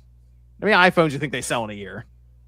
I'll tell you. Last year they sold 245 million iPhones. Okay. CXMT told them to kick rocks. They were like, nope, you got to pay us this much for the. They were asking for a discount from them, and they were like, no, you got to pay us what you pay SK Hynix and everything, because that is literally where we are right now. It's like even Apple with their ridiculous economy of scales can't get a discount on the RAM. So it's that's crazy because Apple's like the top. You know what I'm saying? Like they're literally the top of the food chain. Yep. They had to like try to get permission from the government, all this stuff to go ask China for RAM, and it was a whole thing. And then they were at the end, they were like, no, there's no discount. It costs the same anyway. So well, okay, great. I think PS5 shortage at the end of this year, I have to imagine it's gonna be a struggle to get 10 million PlayStation 6s made for like, I mean, on launch and then the next 12 months. And it's gonna be a slow start to the next generation. So it's gonna be a scalping bonanza. The good news have they is laid out a timeline for that? Like no. Yeah, we're still waiting on all that. We're still waiting on all that. It's just the rumors, reports have pointed to holiday 27, but at this point, I almost wonder if they actually delay it a year and it's holiday 28. We see the thing come out. But good news is if you have a PS5 right now, man, just take good care of it. I think it's going to last you a long time. If Keep you it have a dust-free, put your PS5 kids Pro, through college in a few years. a PS5 Pro, you'll be fine. It's not going anywhere, and they're gonna keep on making games for PS5 for a long time. So, Yeah, Nukes. Send the nukes.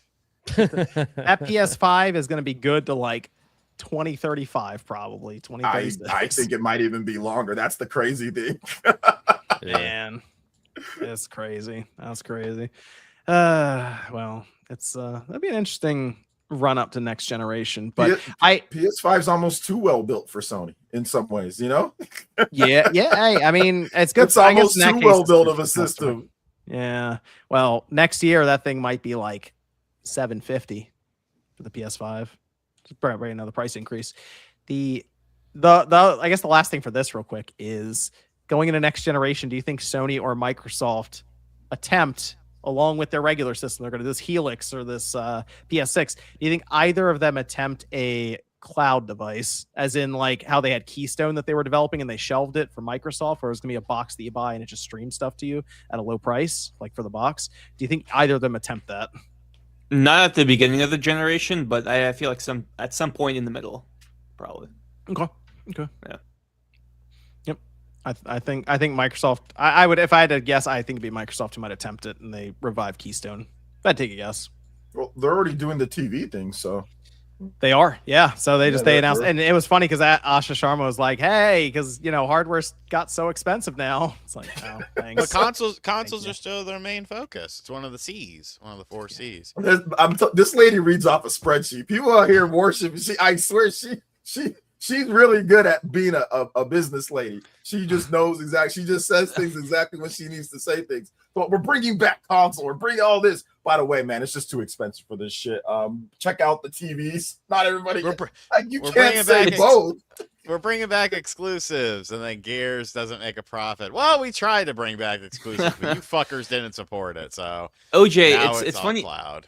It's funny you bring that up because, like, I feel like, well, we've all seen this, but Asha Sharma has been really trying to get the goodwill back for Xbox, and I'm sure this isn't a news story for tonight, but she pretty much announced that Xbox will have their own platinum trophy. Yeah. Mm-hmm. Yep. Which is something like Xbox fans have been asking for a long time. Yeah, for a long time. I mean, like I said, she's good at listening to others. I think she definitely has someone that's telling her. Oh, absolutely. Or she's listening to other people tell her, "Hey, this is what you need to do." I don't think she gives a shit about actual like playing. This is what Phil Spencer told us not to do. Yeah, well, I definitely think she has some people in her ear and letting her know, hey, this would be good for PR. But then she's also good with business because she knows, she looks at her spreadsheet and she says, hey, we need to cut this, and this, and try to have a chance, Yeah. So but that's what you'd expect from, because she obviously wasn't into gaming or anything. She even admitted that much. But then if that's the case, like we talk about Strauss Zelnick, I mean, there's no denying that Take-Two is like wildly successful at this point with what they're able to sell. But he doesn't play games either. And then you go, they surround themselves with people who should make the decisions and know what they're doing, and then they listen to them. That's what it sounds like she's doing right now. So that's absolutely what she's doing, and that's fine. I don't agree with everything, but I don't have to. Who cares what I think? The platinum trophy equivalent is insane that it got this far before anyone looked at that and said, hey, that actually might be good for engagement. It's like, maybe they don't want to say Absolutely. 1,000. Hey, I got 1,000 on this one. It's like, what? Does not roll off the tongue. No. Platinum rolls off the tongue. Yeah, like platinum is like, people share those all the The time. YouTube online. thumbnail, bro. Yeah. So I can't believe they didn't come up with, and they could have come with all kinds of a crown or whatever. Emerald. They call it like the 1K or Emerald. something. Yeah. The Did you get your 1K? 1K on that? Yeah, they could come up with something. Mm. I assume. What if the game has DLC? Well, that with PlayStation, they'll have more trophies that get added in later and stuff too. Yeah. So they got that worked out too. But then it's not 1K anymore, though. Well, okay, with But like, the 1K is the yeah, base place. Yeah. That's like where you start. Just get the base 1K. Yeah. I'm impressed that Ash was able to do all this Xbox stuff and do stuff with the Federal Reserve. Like, shout out to her, man. Fucking killing it. Slay Queen, you're killing it. Oh man, I'm I'm telling curious. you work in corporate enough, you meet people like Asha Sharma, really, really impressive women that can juggle a lot of different things, man. I'll be curious what the platinum trophy equivalent is on their side. We'll see. And how many people will sell their PlayStations thankful that they can finally get platinums on Xbox? I mean, be happy, baby. Colt will be dancing in the streets. I guess it'll maybe they do it alongside the 25th anniversary is like a big announcement for that. They said later, like this year, right? Yeah, she said later. Yeah, she said later this year. So I'm guessing it'll be towards the end of the year. It'd be cool. They're gonna add achievements to the original Xbox games. If they start adding like their platinum trophy stuff to the original Xbox games, Oh that'd yeah, be that'd cool. be dope. That'd be Yeah. neat. Oh. Will you be able to get like those? You'll be able to get those achievements and all that. Like if you play like the cloud TV stuff, does that it works on there too, right? Yes. Yeah. It basically, Cloud TV just acts like you're literally playing an Xbox or whatever, and even has a guide button functionality that'll come up and stuff too. So, Sean tried using it a few times when we were playing online because he didn't feel like downloading the game. Yeah, how Just that launched work? it. I mean, you played Halo with it. You managed to work that out. I think that, you know what? I did not play. I tried to play Halo with it, and it did not work. I thought you were in the game with it, weren't you? Yeah, I was in the game, but I was not able to play the game. I think the game. Well, so you think first-person shooter? You know what game type or genre I think is the most sensitive to cloud is racing games. Oh yeah, of course. That one is Rhythm. it's super sensitive. Oh yeah, I would say it's rhythm sensitive. games. I can see rhythm. Although I feel like back in the day for things like Guitar Hero, they would have that where you'd have to tune your guitar to your TV's latency. Would that work for cloud? Like you'd have to sit there and they would have notes come down. It technically could, and then it would recalibrate. Because I wonder if the that'll trick, work. yeah, because it'll just pick up your input and then assume based Right. on it, and then just show the reverse of it. I guess. I mean that was guitar. I mean I don't know how it is for like any like Rhythm Heaven or something. Who knows? But Yeah. or TDR that'd be crazy. But yeah. Yeah, but wouldn't They it should make a fluctuate if Rhythm you had to Hell do that, game. Evan? Oh yeah, you're right. 'Cause If it's not full stable internet, yeah, but that'll happen in anything. I mean, you're not playing a fighting game with unstable internet on a cloud service, let alone on your own service. Dr. Strangelove says skipping cutscenes in your first playthrough is genuine psycho behavior.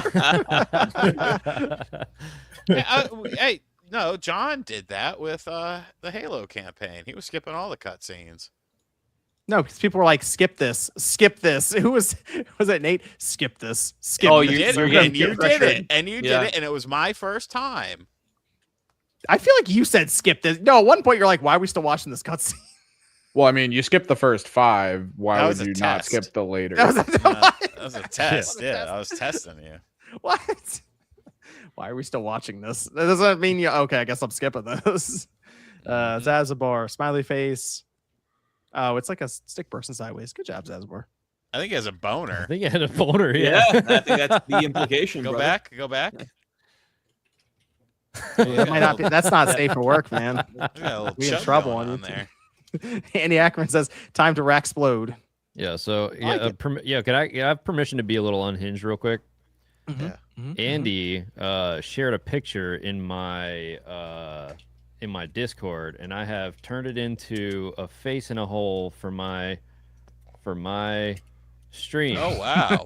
Wow. So now That I'm is Andy's definitely nipple. a thing. Hey guys, I'm Andy's nipple.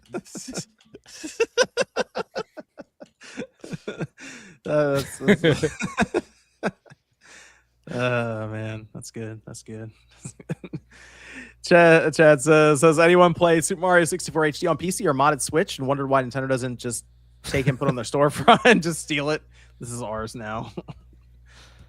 Miyamoto. Yeah, he's in the back of your room with a cigarette. This is mine. Put Star Fox in it. One says we are in August and we haven't seen any gameplay. The two biggest games this year, GTA 6 and Zelda. Okay, here's a good question. Does a Zelda presentation happen before GTA 6's presentation? Which one gets gameplay first? Now that the countdown is on. GTA. Okay. Yeah, because Zelda's probably going to be at earliest September. Okay. Oh shit! Hold up. This is probably not like a. Sorry if I'm jumping ahead, but the Zelda casting for Ganondorf, Impa. Are you guys cool with that? Yeah. I don't think that's one of the topics tonight, sir. No. How do you know it's not in the Nintendo Switch 2 sales? It could be part of it. It could be just one big Okay. Nintendo section. Okay. Why? What do you think, Reddick? What do you think of the casting? I like the Impa choice a lot. Yes, Actually. but because they put She the was in image of her Severance. next to it, Yeah. it makes sense. Yeah, that looked good. Yeah. And I like how they're casting an unknown for Ganondorf. I don't know if the other guy He- has been. Okay, so I checked it out. He was in like Young Rock, and Really? you look at you look at him. So you see like the headshot for him. Like, okay, but then you see him in the show. He's like a really big guy, so it makes sense for him as Ganondorf versus Link, who's obviously much smaller than him. That's kind of the image you would want, or at least the back and forth between them. With Ganondorf, That dude looks literally big. is Looks like a big dude. he's a big guy. Yeah. Yeah. So they had like images of him from set with Young Rock and stuff. And yes, he kind of fits at least the build for Ganondorf in that setting. So it's going to come down to obviously the acting and everything else, but I think they at least have the correct casting for that. Yeah, I'm just curious about with Ganondorf because we don't know like what game this is specifically based on. It could be just like its own thing with unique designs. Like, is it going to be like a more of like a Twilight Princess Ganondorf, or will he just be like mocap for like a pig Ganondorf? You know, like the beast. Yeah, it's kind of early, but it does seem like it's a Link like origin story. So it's going to be like the beginning when Link just first starts. Because like the guy that plays Link is really young. I think he's like what is he, like 16 or 17? He was too young to play Breath of the Wild. That's what he said. He was 8, so he wasn't. But I understand what he was saying. Pretty violent game for an E10. 8-year-old. E10. What are you talking about? Yeah. E10. But no, yeah, he did say that though. He did say he was a bit too young. But yeah, so I think it's going to be some type of like origin story or like something like that. So I don't know if they're going to put it like in a certain like, oh, it's like Zelda 1 or it's Zelda 2 timeline. I don't know if they'll even do something like that. We'll see. How old is he? Okay, he's 17. There you go. Benjamin Evan Jeez. Ainsworth. Damn. Yep. Got a whole life Born ahead in- of him. 2008. Could be a member of the 27 Club. Yeah. I assume we're gonna see the first trailer because the movie's out in is that April 27th? Oh yeah, filming's been done for a while now. Yeah, so the trailer's probably ready to go. You know, I think there's going to be a Zelda 40th anniversary, and then Direct? they're going to show like maybe the first teaser or trailer there at the direct. That's what I'm that'd be guessing. my assumption. It's funny, as well. like Nintendo movies have been like their trailers, or at least a few of them, have premiered specifically via Nintendo Directs. Unlike, because every other movie trailer, it's like, all right, I see the disgusting film tweet like right away, Mhm. or like these premiered on YouTube. It's like, no, Nintendo movies are going to be a Nintendo Direct event. So it's like, all right, that's pretty cool. I mean, it works out for him. It definitely builds a lot of hype and it puts the spotlight on in that case, the movie. And it's worked both times for the Mario movie, although I guess it's Mario, so it does well on the big screen. Yeah. I will be curious about Zelda. That'll be an interesting test for the box office. You still nervous? I think everyone's just curious if Link's going to talk. I really think that's all it really comes down to now. It's obvious he's going to talk. Like Link's going to talk. Man. What if he gets through the whole movie and then at the very end he just lets out a, well, excuse me, princess. They're definitely going to have him Yeah, say, well, they excuse have me. to a fucking cheeky do that. line. Yeah. They're going to have him say that somewhere, I bet, if he does talk, which it's going to It'll be probably hard to be go a through subtle one. He'll probably like look back and be like, well, excuse me, princess. Like he's not gonna have the same kind of Dark like and somber. Yeah. connotation. Or That show was ass. It was ass back then. I remember watching Come it. Man, this on. show's ass. No, It's that show so- was ass. I did not like that show back well, in you the don't like day. horny Link, dude? Come on. I did not like. I mean, that was funny, but I didn't like it. Compared to the Mario Bros. Show, it was ass. Dude, the first thing he says to Zelda in the show was like, he's like looking down from the tower. He's like, looking good, especially from this angle. He's like looking down at her. Rex, you like him because that was you. That was Yeah, exactly. Whoa, Whoa, it's smooching time. It's just it's so Rex is funny. like this motherfucker just like me. Yeah. I love this guy. I will say they got a lot to live up to because some of these recent Zelda trailers for Breath of the Wild, Tears of the Kingdom have been pretty good. So the movie, they gotta have a good trailer for that movie too. Yeah. Oh, Cody James says RG Feet 85 need a DSP update. No, I did one. You did. Just, You did. PC issues was the best part of the week. Sean G says RGT, did you get an order in for the Doom Nexus? I didn't. I did not. They sold all 3,000 of them in like a couple of minutes. Like, wow. Very, very hot item. Shoka says RGT85 watching Entourage and the character Turtle looks exactly like you. Now I gotta look this up. Yeah, look that up. I already don't like this. I feel like this is. I mean, I can kind of see that, but like kind of, not really, but kind of. It's kind of like a me versus Barrett situation. It's like, yeah, kind of, but like, yeah. Oh, I mean, yeah, I could see some qualities. Yeah, exactly. Yeah, it's kind of like, yeah, sure, why not? Important Selling Gamer says an id software dev states on video Xbox is lying. Xbox doesn't understand art, and that after layoffs, it is impossible to make big games like Doom: The Dark Ages. Why do influencers continue to buy into and spread their BS? Because they don't care. A lot of people just care about appeasing their audience. Yeah, I saw that. Yeah, that Mr. Peanut looking dude, or I saw him. Yeah, I saw him talk about that. What, do you have a yeah, he kind of eviscerated Microsoft, to be honest. Like, he kind of just bodied them. He still worked there too. That's the funny thing. Oh, he does. Yeah, I was gonna ask if he's Okay. like, no, and that's like, this is. No, he still works there. He was wearing suspenders, and he had like a robot. He looked like Robotnik. And he just shredded them. He just said they don't understand art. No, they're lying about the size of the studio. It's not the same size. You can't make games the way that it is. Like when you're gutting the studio like this, the management is lying. Like he just legitimately just said, I don't think he gives a shit anymore. Like I think he's just like, screw it. If I get fired, I get fired. I don't care. All my friends are gone. And You'll see him like the LinkedIn profile will get updated real soon. Let's just say Don Trey will make the video.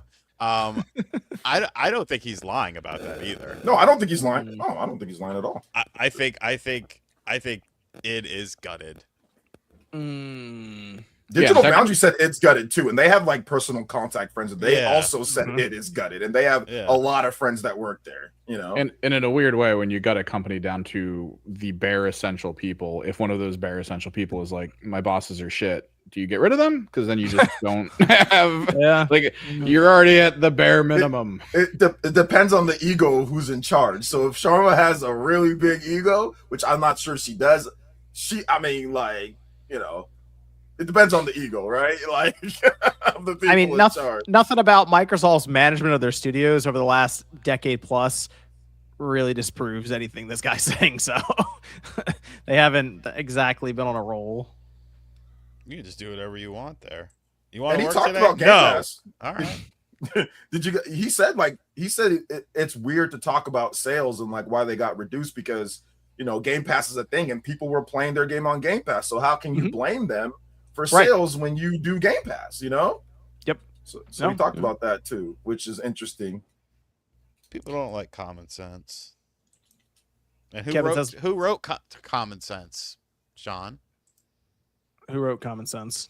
Thomas Paine.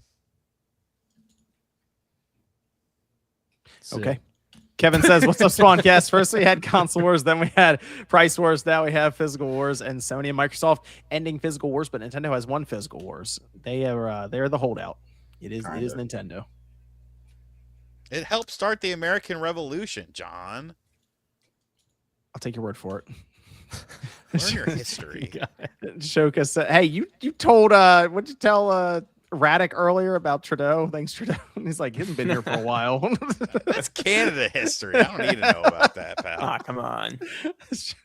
Shoka says Spider-Man Brand New Day is the best Spider-Man film I've seen. I can't wait for Avengers Doomsday. There you go. Oh, Tell me you John. never saw Spider-Man 2 without telling Spider-Man me 2 you is the never best one by far. Yeah. Spider-Man 2 is very good. John, yeah, when you watch the movie, very Insomniac coded. for the Yeah, action there's a lot scenes. in there that they obviously Yeah. pulled from it. Specifically, Yeah. a lot of the moves Yeah. and the fighting, and the finishers, yeah. choreography. Yeah, and they He's said pressing that triangle and circle a lot in that movie. Yes. Yeah, they had an interview with Tom Holland, and he literally like said, he was like, I was playing the game last night, and a lot of, and they asked like, were a lot of these scenes like inspired by the game, and they were like, yeah. He was like, especially the finishers, like he's like, a lot of it we studied from the game and implemented into the movie, so it was like confirmed from him. So Dusk says, John, what was the lead up to Xbox and Halo like? It's a mixture of skepticism, confusion, and excitement. So no one knew what Microsoft was actually going to come to the table with. And Halo, Yeah, I think they for a were lot of the- people, kind of surprised everyone. Yeah, they're the new kid on the block with like all the stuff coming out new for everyone else, and all of a sudden it was just Microsoft. Just Yep. out of nowhere. Yep. So it was Yeah. it was a bigger deal when it actually was out, and then people were able to obviously play Halo, but then let their friends know about it from there. That's where it really spread. it was word of mouth for Halo 1, right? They're talking about Halo 1. Yes. Yeah, the original That, Halo. I mean, people knew about it, but it was like, hey, have you heard of this game? Like, it's incredible. Like, you can link it up. Like, we got to have parties and get pizza. I heard about it, and I was just like, okay, well, let me try it out. When I played it, we were hooked, man. Every single weekend, it was Halo at OJ's or Halo at my friend Matt the Kids. Like, it was great, man. When online gaming wasn't a big thing, that was a big local co-op game. Yeah, it was great. huge. It was great. It felt like the times were never going to end, you know? Like, it was so good. Shoka says post phase 3 wasn't all bad. It has its issues, but I would say I like most of the shows. Movies were mostly bad.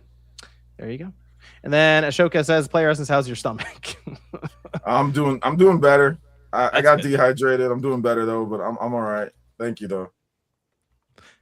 Alonzo Worthy says, if you had to pick one, being a customer or a consumer, which one would you choose? Customer or consumer? Very philosophical question we got here. Yeah, well, I mean, it's basic terminology. Customer is the one that has to discern whether they're spending their money matters. Consumer is one who just gets handed something and then has to impulsively hand something back. So you're saying you're a customer. I mean, it's better to be that way. Well, technically, so the way it breaks down, from what I remember from way back in the day, in business class, it was the customer buys and then turn into a consumer if they actually use the good. So technically, a scalper would be considered a customer and not a consumer, but the gamer who then uses the item would be a consumer. So I guess you'd be a consumer, because a consumer is also a customer, but a customer is not necessarily a consumer. That can be Sean's both, gone. right? Well, the customer, technically, if you buy but then don't use the item, you're still a customer but not a consumer. So you would technically, if you bought a game, put up on your shelf and never played it, you'd be a customer, but you would not be a gamer. If that makes sense. So I guess you'd be I guess most people are consumers if they're playing video games. Let's see. So I feel like 80% of the Pokemon card community is probably customer and not consumer. Yeah, because I mean, no, Yeah. okay, so it depends what you Or- consider a consumer. Yeah, there. would then selling it to someone else be considered using it? So I mean, I don't know, if opening a pack of cards is considered using it, like would that then make you get you to consumer level? Because customer would be the person buying the packs of cards, throwing them in there, fighting it out at Costco, throwing them in the back of their car and driving up the street and selling them again. That'd be the customer. So scalper. I have these 3 games. I wanted to say that. I got Spider-Man 2. Just got that. It's not open. Spider-Man 2 on PS5. I got Rise of the Ronin on PS5, brand new. And I got Ghost of Tsushima. I got them all for really good sales and deals. You got to load up now. It's like hibernation. You got to load up before the Yeah, apocalypse. honestly, bro. Yeah, I'm loading up before the apocalypse, getting all the games I missed out on. Shout outs. These are all on discounted. Right now they're way cheaper than on PSN. So load up, guys. So am I a customer or consumer? I don't know if I'm going to play all these, anytime soon. They're just on the shelf. So You're a customer. Well, they're sealed, I guess. I had to draw. Yeah, there was they're an sealed. entire thing we had to draw out because they had to explain it to us in college, and I'm like, okay, I guess. But that's in the simpler times. I mean, now we're getting into the weird nuance of it. No, that's true. This was more or less the time where we couldn't even download our games on, Xbox 360. This is like 2007, man. Yeah, when you I'm like old head. drawing Your this thing rules out. don't apply anymore. This is new school business. Give me the new definition. Yeah. Yeah. I've never even heard somebody say what this question's asking. So what's the limit then? Like, let's say you pay for one of these streaming services for games, but you never play one. You're still a customer. If you pay and then don't But play don't use it. right? Yeah, technically you'd be a customer then. But if But, it's I mean, if you're it's a still non-tangible paying good, them. you Yeah. know? So that's the question. That's tough. I feel like the answer gets very murky then in like literal terms. That would be a good question for the poll. Are you a customer or a consumer? Customer or consumer? I don't think anybody cares. That's to be interesting where that honest. question came from. I don't know. That's interesting. Yeah, it's hard to say now with everything that's happening because in some cases it's digitized, as Evan said, and you don't actually have the You item can't hold anymore. it. Yeah. Yeah, that's tough. I don't know. Because it's hard to say if you've used it or not then. Yeah. Hmm. Because then if it's down to whether using it or not matters for becoming a consumer, then you're Right. never a customer. Well, I guess because, as you mentioned, for like a free-to-play game, you could be a consumer but not a customer then because you wouldn't spend any money on the thing. That's interesting. Oh, that's a good point. Yeah. Huh. Yeah, see, it is all messed up now. Man, I'm glad I don't have to go to college now. All messed up. This is from Shoka says you should get DSP on the Spawncast. Make sure that RG85 is on the podcast that day. I think Sean tried to get DSP's attention, and DSP said he didn't know who he was. So that was kind of a Big time. problem. Yeah, he got kind of Honestly, big time. Clear his throat afterwards.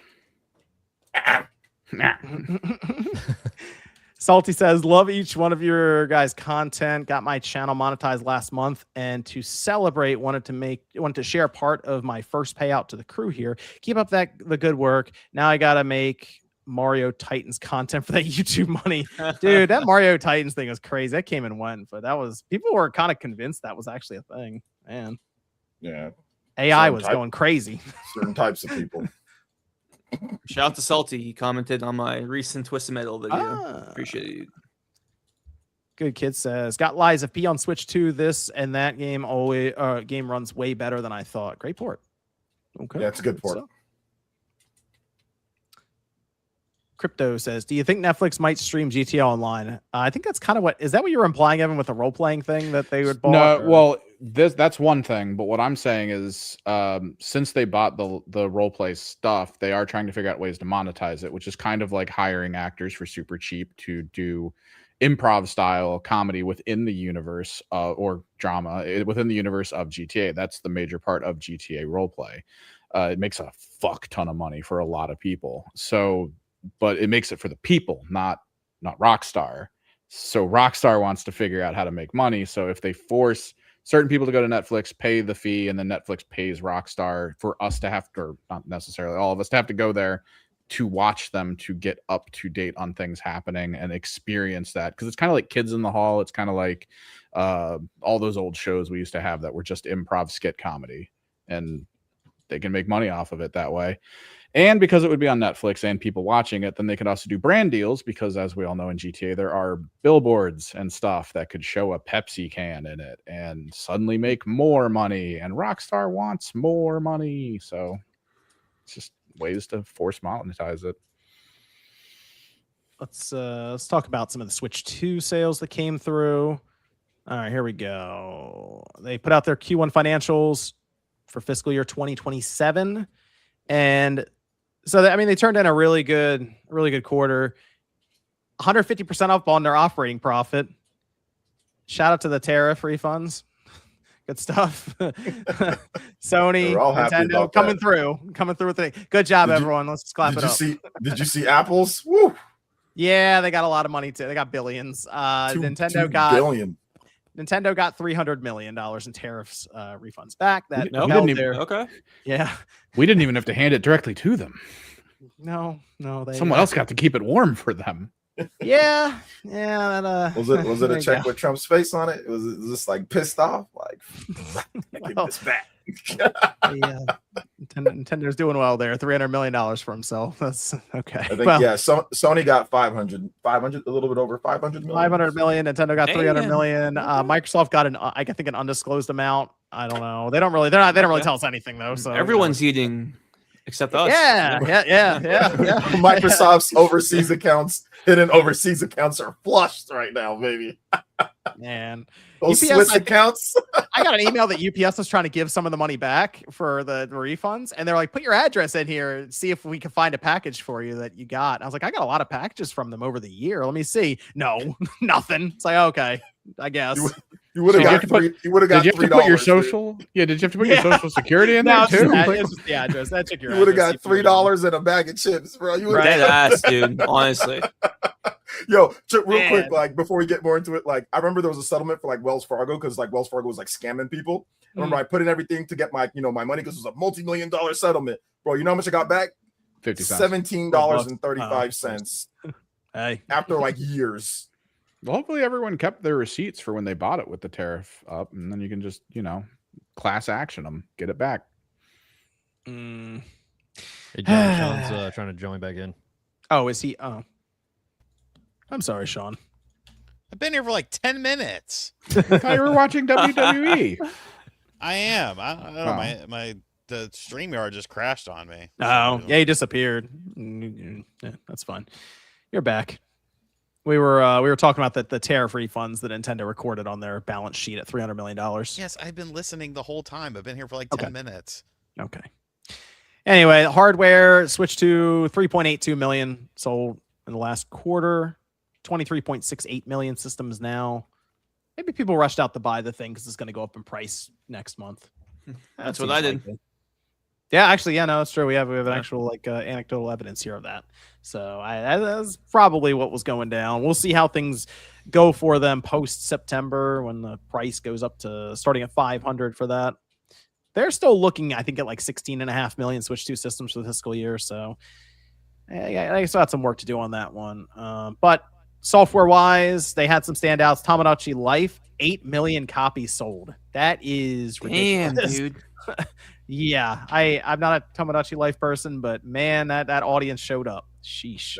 I knew it because like I said, my daughter, she got a Switch 2 for that game. She want. I mean, you can play on Switch 1, but I was like, just get her that because she's gonna want the new Animal Crossing too. But I bought It- that. it was I've never even popular heard on of it TikTok. before. it was popular Oh, on TikTok. That's where interesting. TikTok was huge for it. You know what audience didn't show up though, John? Okay, I have some of those written down. Don't worry. I know what you're. All right, go ahead and tell them, Sean. Which audience didn't show up? What happened with Metroid Prime 4? I thought, Oh, I thought you were going somewhere else. Okay. Yeah, I thought you were going with Star Fox, like actual relevant games. thought like you were to gonna the go with- quarter. I thought Yeah. you were gonna dunk on Yoshi. I thought someone was alley ooping Yoshi up to, and you were about to just crush and break the backboard. No, because I'm giving those a little more time. Metroid Prime 4, that's had all the time in the fucking world, and no one showed up. Nothing. Interesting. Well, if you look at their Switch 2, because they have like the best-selling units there, I think Mario Party Jamboree starts the list at 1.15 million copies sold, and all that tells me is that Mario Tennis Fever has just not sold a million copies yet. Yeah, and that's anything that's not on the list didn't ooh. hit a mill. That's not great. that game definitely did not, I feel like, hit what they were expecting that to. I guess it really was just too expensive. It was a $70 Mario Tennis game. That might have been. I also think there's a ton more competition on the system now. Like you have way more third party, the money's split, and there's not as big of an install base for everyone to be buying everything. Plus backwards compatibility, Switch 2 patches, free patches. Like there's way more options. So if you don't think something's worth it or whatever, you can just buy something else. Whereas with Switch 1, it was kind of just like all like whatever Nintendo put out. And like that was it. Yeah. And there was some third party, but there wasn't like you couldn't get like Liza P and you couldn't get like all the different like Street Fighter or all of it like Cyberpunk, whatever, like all the different third party games that we're getting in the first year. That was not a thing with the Switch 1. The Switch 1 was very, very different. So yeah, like games that, you know, if people don't think like it's worth it or whatever, you're not going to see them sell as much because there's just so many more options now, like to play games, and the backwards compatibility is huge. You know, people just have an instant library too. Yeah, I'm less critical of Star Fox because there's like 5 years or 5 days of tracking. Sorry, and next time we'll see if it moves up any charts or anything next report. So Star Fox, that's fine. We'll see later on with that one. I did have Animal Crossing New Horizons did pass 50 million copies sold now, which is insanity. So whenever the next Animal Crossing comes out, that'll basically be a big event for them.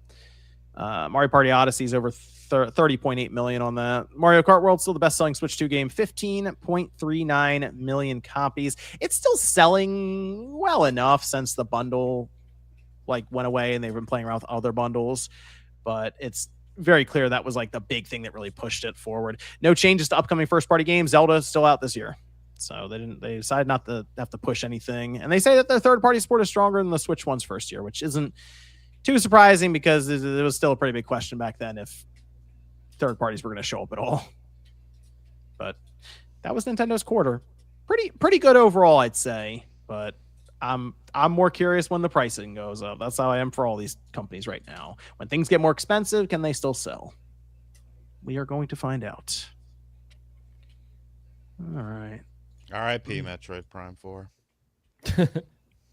Yeah, that is a shame. That game had, well, I mean, the game had to have cost a lot of money. That is not a cheap development on that game because they even moved it to they left Japan and they moved it to America, like the U.S. and that's Texas. That's expensive. Why was it there in the first place? What was Bandai Namco doing?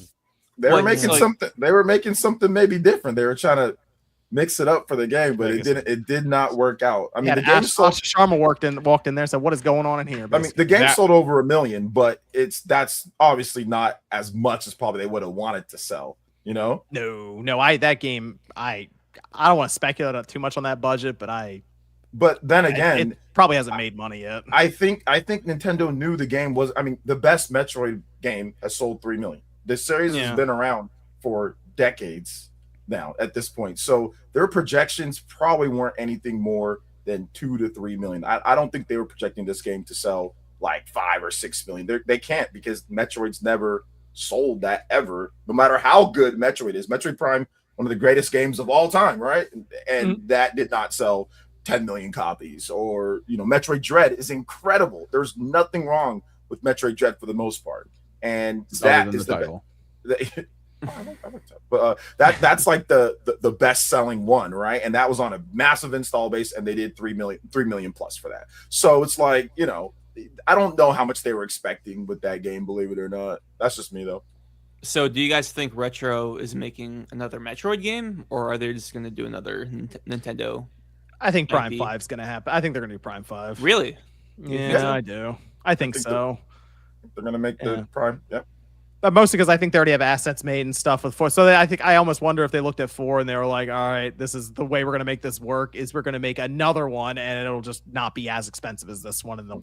Just make Metroid Prime 1. Just make that, but just make it with better graphics and different people or whatever, because you can't experiment too much because then people don't like that. You know, you can't make it too modern because then people also don't like that. So just make it like Metroid Prime 1, but try to be better if you can. Yeah, good luck. That's my assumption. Is we'll get 2D Metroid, then we'll go back to Metroid Prime. You know, I don't know, but I guess I hate Metroid. Somebody in the chat said I hated Dread too. You absolutely do for bringing up just it being it. Yeah, just by saying, hey, I'm surprised it didn't sell. This didn't sell well. You're a Metroid hater. Yeah, I've seen a lot of fucking hated Metroid. You got me. Let's see. This is Andy Ackerman Netflix trailer plus Netflix TV show announced, streaming fall 2028. There it is. Canoe and Paddle says they'll announce that you'll be able to stream GTA 6 on Netflix. That'd be pretty ridiculous if they did that, if it got to that point. I don't know. Netflix got the money. They could throw something around and get it done. But man. I wouldn't be surprised if that happened like a year or two later, like after the PC port happens, maybe sometime after, because I feel like they want to maximize as much money as they can with the thing is, if you think about GTA Online, it's always online anyway, and that's for some of these streaming services that seems like the first in is like, hey, you're already connected to the internet. That has to have somewhat decent connection, so you can also stream it. I mean, well, speaking of GTA Online 2, technically, since I don't think it will be the same as the one before, do you think it's gonna be free to play, like another like game you have to buy separately? The efficiency of it, because the reason GTA hit the numbers it hit was because you pay every time you get banned. So people buy it for $5. They use a mod. They fuck shit up in servers. They get banned. Guess what? $5 more. So Okay, why not just make it at least $5? Superman, oh man, says GTA 6 like Cyberpunk but regular today world. Minato Mario says, funny how many these same people okay with Sony going all digital but criticize Nintendo charging $80 for Mario Kart World and game key cards. Some people have already been digital. Like some people just don't really mind because they're. Yeah, there's a lot of people. I don't know if there's a direct correlation between that, but I want to see Minato Mario and Minato Max fight for the Minato title. Like a cage match. Yeah. Not only that, but like it's more about the options. It's not the fact that people are. It's like I don't think they're understanding that nobody's giving Sony shit about that. It's the fact that they're making it all digital, and Nintendo, at least you can go digital or you can buy the fucking $80 key card or whatever. You know what I'm saying? Like I don't know. No, that's a fair point. The option stuff. The progression that I'm seeing now is more concerning to me because, like Sean, for example, wanted to play Forza Motorsport. Was it 6? 7. We messed it up. Not 6, 7. Okay. So wanted to play 7, and we couldn't. Obviously, can't buy it at all anymore. So you had to go get it physically.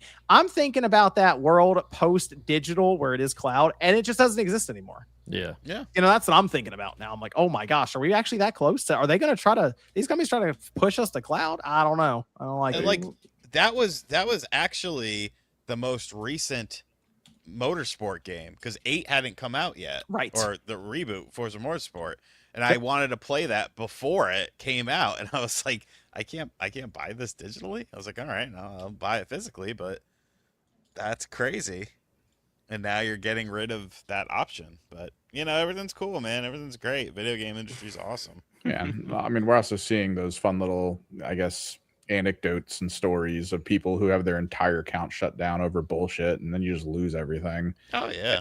And then unless you're a multi-million dollar, like, or a multi-million viewer, streamer or content creator, you're not going to get any help because you're not going to be able to tweet it and actually cause a stir. That's the other reason that the cloud stuff concerns me is because it's like, can we push past any of the digital rights stuff that they're talking about by just not giving them files anyway? Yeah, I don't like it. That happened a few weeks ago, right? Like some A guy little while ago, yeah. lost his old Xbox cloud storage or something like that. Microsoft OneDrive, something like that. Yeah. It's like there's nothing we can do about this, and then a day later, he got all the stuff back. Yep. Some people have actually, like, one person successfully sued Microsoft, and they had to give them their purchases back for Xbox. The guy in Brazil, right? Yeah, I was like, man, that really isn't. So when this comes under scrutiny in court, which of course takes a lot of time and effort and money and all that stuff, then it's like, okay, we actually have to give you your purchases back, but not unless you get to that point. I don't know. Imagine having to sue to get your shit back. That's the yeah, type bro. of That's stuff, like, fucking ridiculous, man. Yeah, you got to sue to get your own stuff. That's what all digital and that's what streaming future. That people think that we're fear mongering and stuff. Man, I'm telling you, it's not, bro. It's really not. Like, there's nothing wrong. Like, listen, guys, listen. Having an option is not bad. It's not a bad thing to have options. You don't want something tied to where there is no option. Like, that's not, like, you don't want that. That is not. It'll be better for everybody. Like, I don't want digital to go away. Like, I just want the option. That's it. So I don't want shit to be tied to an account. I don't even trust myself. Why am I going to trust fucking Sony, Nintendo, or Microsoft or something? Like, I barely trust myself. Why am I going to trust them? Like, Sony, the company that's hacked almost bi-weekly at this point. Yeah, like, why am I going to trust them with an account? I buy most of my games physical, pretty much all of them. And, like, why am I going to trust them with an account? I don't care that you've never had anything with you. There's been plenty of people that have had issues. So I don't like tying shit to accounts and all that. I don't. That's just me though, and I know a lot of people are like that. But I guess I'm an old head, so. Yeah, I had a library of games get like lost too. Like when I had some purchases on Nintendo of all things, but you know, when I got my account lost on the Wii, like I ended up having like, you know, Castlevania Adventure Rebirth, which I absolutely loved, and like I couldn't even get those games back because they wouldn't even help me get my account back. It was just like the Wii's interesting because the Wii, it's tied to your console. Yeah. So if you lose access to your console, you can't get your games back. Now from the Switch and on, it's tied to like an account, so they might be able to help you there if you lost something. Might not. Once again, I don't like tying shit to. Well, what about the whole situation with I forget what it was involving, but it was something about having to like log in, and if it gets like hard reset, like there is no getting that account back. I think it was with PlayStation. Sure. Let me go over here to Josh. Says, I'm curious what the panel thinks the lowest Metacritic score is within their top games of all time. I love Xenoblade 2, so anytime I see a game around an 885, I think about the fact that it could be someone's favorite game. The lowest Metacritic score for their top games of all time. Well, I'll tell you which one. Mine's Jedi Outcast. I already know that thing's low. People hate that game. That's a good question. Friday the 13th. Friday the 13th. Yep. That's a good one too. Yeah. But favorite game of all time, or like just one of your favorites? just one of your top games, you know, that you think about, or like that you have up there that's just a low Metacritic score. I'd have to look over it because I can't. I put thousands of hours into Gigantic. That got a 76. Okay. All right, I'm looking it up. Marvel Ultimate Alliance 1 specifically, 82. That's not bad. Yeah, not bad. Yeah, it's not too bad. Yeah, I'm trying to think. I did like. I don't know if it's one of my favorites, but Star Ocean 4, or that game is rated pretty bad, and I thought it was fun. So, let me. But I know why it's rated bad though. Like, I know why it's rated kind of ass. Okay, Mario Strikers on the GameCube is a 76. That's not bad. It's okay. Let me see. Claw says, John, play a multiplayer FPS on a streaming service and tell us if you still think it's passable. You tried that on Destiny, right? Yeah, Stadia Destiny was actually fine. That's crazy as hell. It was all right. I don't know. It was 4K 60 with HDR. I don't know.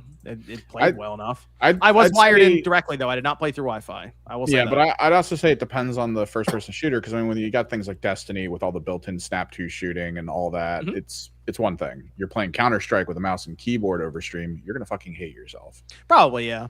No, definitely something like that. But like Destiny, that was one of the big banner games. Was Destiny 2 on Stadia, and it played fine. I mean, it's funny. You go on you know what's funny? Go on the Stadia Reddit when you get a chance. People are still there, like, man, I'm really. Yeah, dude. 2026, and people are still talking about Stadia. I thought I would do a video one time on that because it's so funny.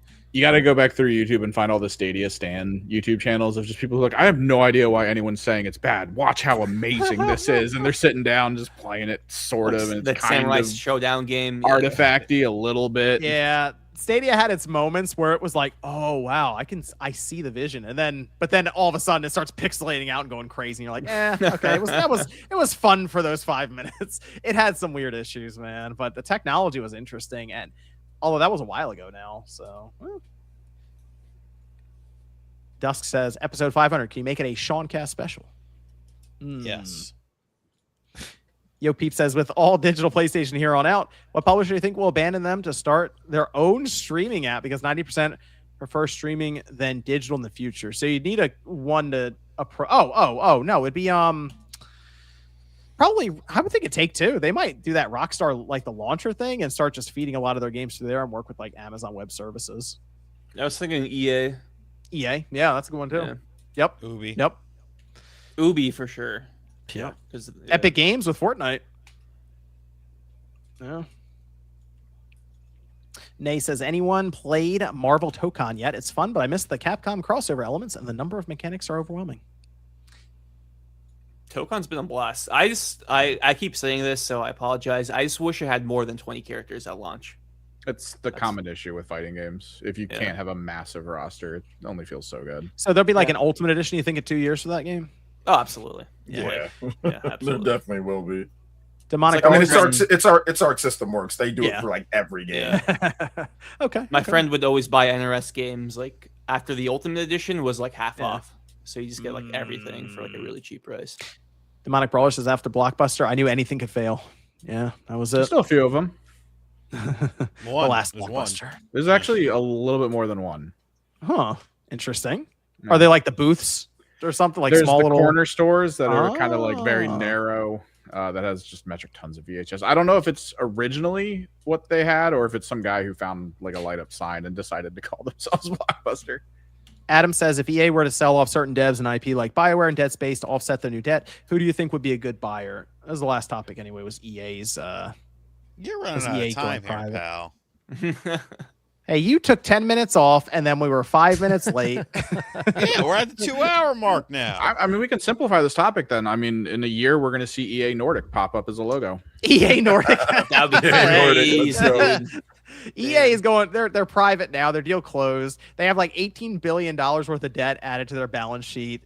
And I mean, it's just like the college football thing. It makes a lot more sense now that they attempted that because they got to go back to the drawing board, but they'll be back next year with something else. I'm telling you. And are they going to start selling off IPs? Probably, yeah. I would assume so. They're going to start You think so? unloading some of their Oh yeah. people have mentioned BioWare. I think that's interesting because Take-Two, again, Strauss Zelnick was asked about this apparently from Bloomberg. Hey, you guys going to go shopping over at EA and see what you can pick out? They said, I'm not commenting on that, but it wouldn't shock me if Take-Two actually looked at them a bit. I don't know if they would get BioWare, but yeah, I don't know. I mean, I'm sure there's some stuff there that they wouldn't mind looking at and buying, and EA is I'm not touching EA. I'm not touching any of EA's shit with a 10-foot pole. You look behind who bought that shit? Yeah, I'm good. They got a lot. They got a bunch of franchises. Dead Space is the one that speaks to me the most because I would love to see another Dead Space Yeah. game. It's just like who would buy that? If I they don't sell it all, like if let's say they sell Mass Effect or BioWare to somebody competent, that'd be good. I would applaud that. I would hope because where the freak is Mass Effect at? One of my favorite franchises ever, by the way. Probably a top 5 franchise for me. Where's it at? It's been how many years? There's been nothing. These people are bums. They don't know what they're doing. Oh, they do still have SSX. a lot, but Where's So- NFL Street? Where's NFL Street? Where's NBA Street? Where's fun? They don't make shit. They just make their crap Madden, their crap FC. They just make the same bullshit every single day, man. Like it's 'Cause it makes it them money. sucks. yeah. It's Yeah. so much better. Everyone back in the hates day. it so much they buy it. It's the same whales that just spend the same. It's the same freaking 125 people spending their life savings on Ultimate Team and bullshit, dude. It's the same people. It's the 1%ers of people that are buying this nonsense. I The don't think true they have life consumers. savings. I think they're just getting credit cards and loans. Where's- Mm, yeah, Taking out running up mortgages. credit card debts and stuff. Like it's not like. Let me tell you guys. Back in the day, we used to have NFL Street and NBA Street and SSX and all these different types of cool games. It was lit. They used to have literally just stopped it because of Ultimate Team. They didn't stop it because those games weren't selling. They stopped well, it because why that's do the that when thing. we can just But make that's the money? thing. But hold And- on. But you also Yeah, have go- to factor in. You also have to factor in. You used to have competition for Madden. Yeah. You used to have competition for Yeah, NBA 2K. exactly. Yeah. But then competition went away. Yep. The choices went away, and what happened? I mean, yeah. Well, but even beyond Say that, it in the back. Say it louder for those in the back, Sean. But the main games are all about the branding and the brand recognition. But those street games, I mean, they had full control. Those are ideal for like microtransactions because then they have the control. They're not handing the cash over to like the Madden or the NFL group behind that. They can just make it their own and just have more fun with it. It's just better for their income if they focused on it. But then they just didn't because Well, who wants to buy Burnout and make a new one of those? Can we do that? How about that?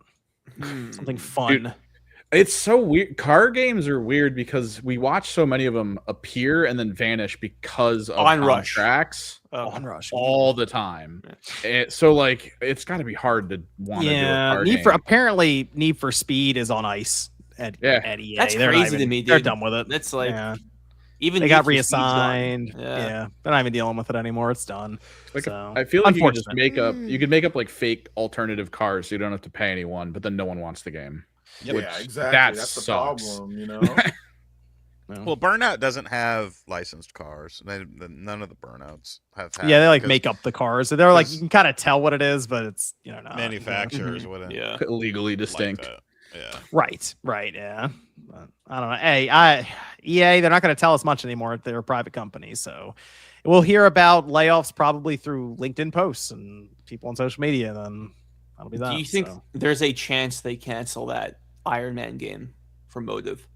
Oh, I'm Already surprised. canceled. Yeah, I they thought it probably. was I already bet you. canceled. No, Yeah, that, they what- canceled the Black Panther game, which is not the Okay. Amy Hennig game. Another Black Panther game. Yeah, that's racist. That's racist. But we'll just move on from that. Like, Gotta take it up EA. with Andrew Wilson, bro. Another Bond villain. He got his bonus Yeah. though. Congrats to shout outs to him. He got his 38 bonus. million, right? Good for him, man.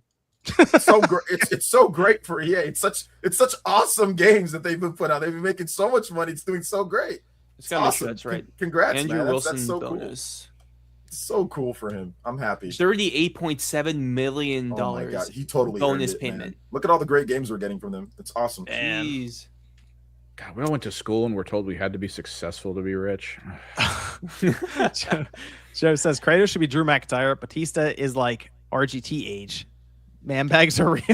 So first off, I already told him to eat my ass in the chat when I saw that. Second off, let me pull something up real quick here. How old is Batista? Drew like 50 something. I McIntyre. think he's in his Drew 50s. McIntyre is his birthday is, but he's older than me. You fucking nonce. How much older? A month. What's his house look like? I can find that. Uh, I'll get back to you on that. call it the crowning achievement. No idea. Oh, Someone more play creative than play you come up words with this. there. Okay.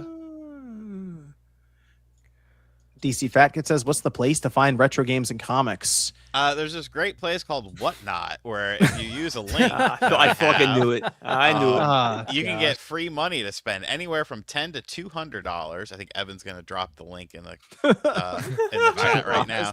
I'm gonna need it. Where is it? Oh, I'll put it in the private chat. And when you spend that $10 to $200 that you get for free, mind you, then they give me money, and then I get more graded comics. I did get a new graded comic in that I'm very happy with.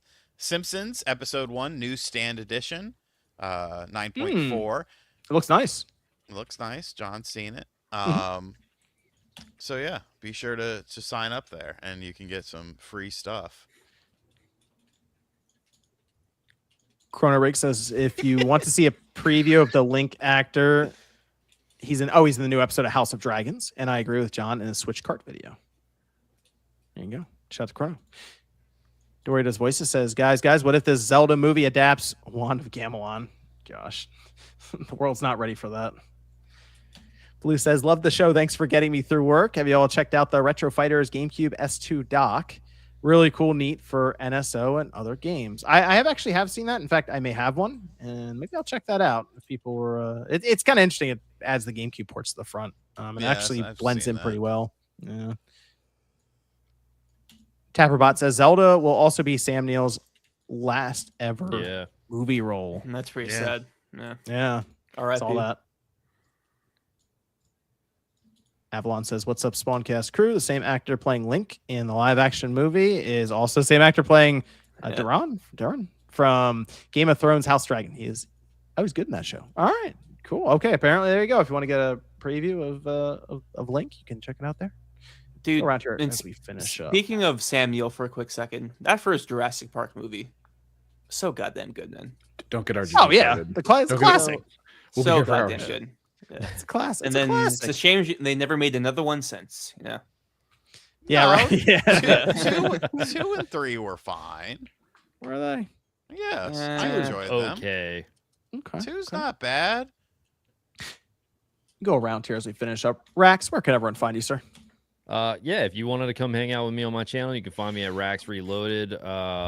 We'll be live a little bit later after the podcast, and yeah, we'll be playing some Majora's Mask. Come hang out. And also, if you want, you can follow me on Twitter or X. I don't know, whatever you guys want to call it. Twitter X. Everything Twitter, on social media across the board. Rax Reloaded. I'll be there hanging out, lurking.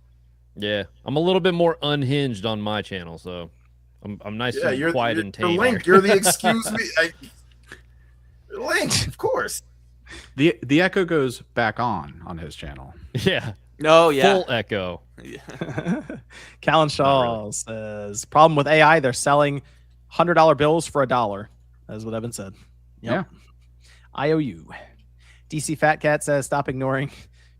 Oh, yeah, picked an eco. I forgot about that thing. It revitalized their stagnant mobile sector and triggered a 107.4% surge in IP revenue. No server Why cost. do you know this? No. He's a hardcore investor. Why? Tentuvo says Metroid Prime is dead. All eyes on Ravenous to save Metroid from the Nintendo Vault. I wouldn't say it's dead. Metroid's just niche, and that's my whole point. But people always like to argue, this is gonna be the one. Okay, prove me wrong.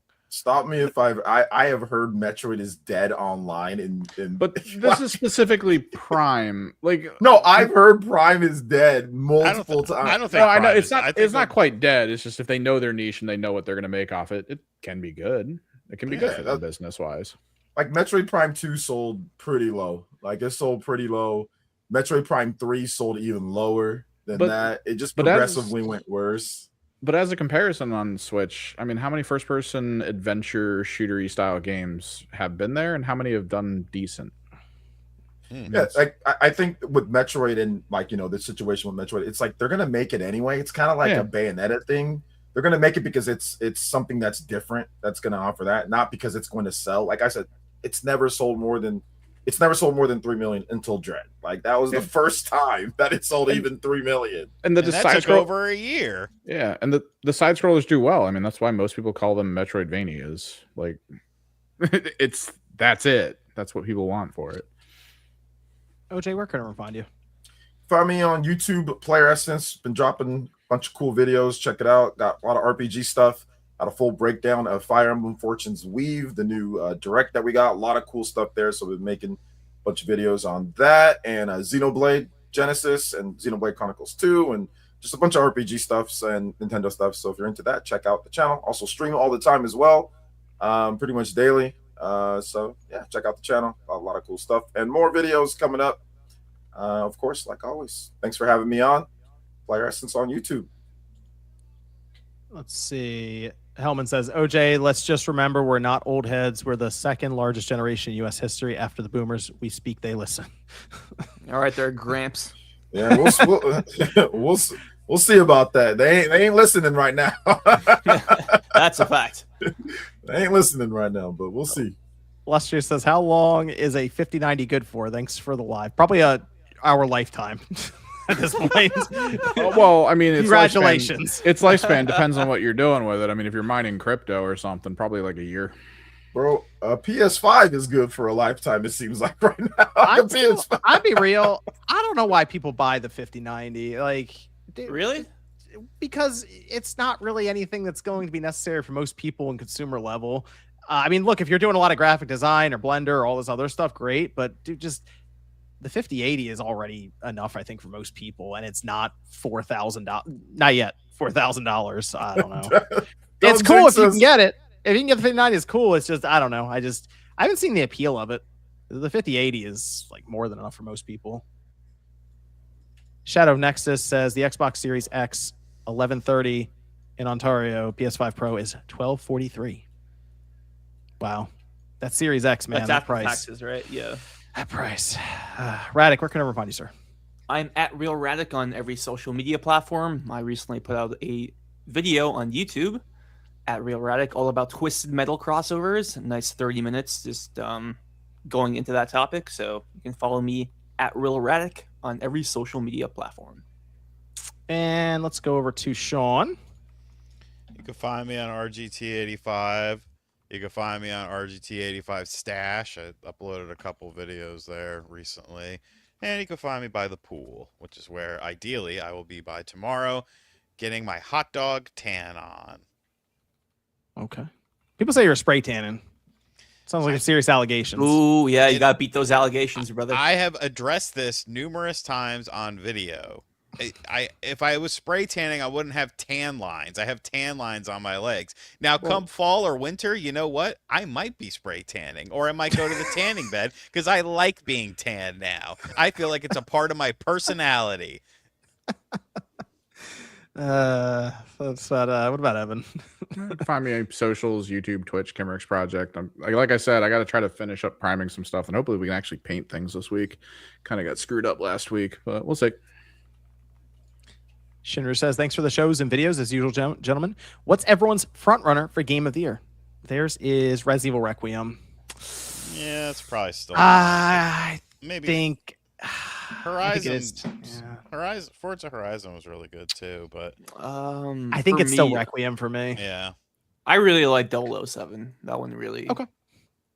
Yeah, Requiem for me, but there's a lot of game. I mean, we got Onimusha. Yeah, we still have stuff coming up. Excited for Fire Emblem. There's second chapter. Obviously, GTA is going to win for the Keeley Awards. GTA is going to win. So, like, there's still a lot of games though coming. September and October are going to be crazy for games. That cutoff is November 20th, right?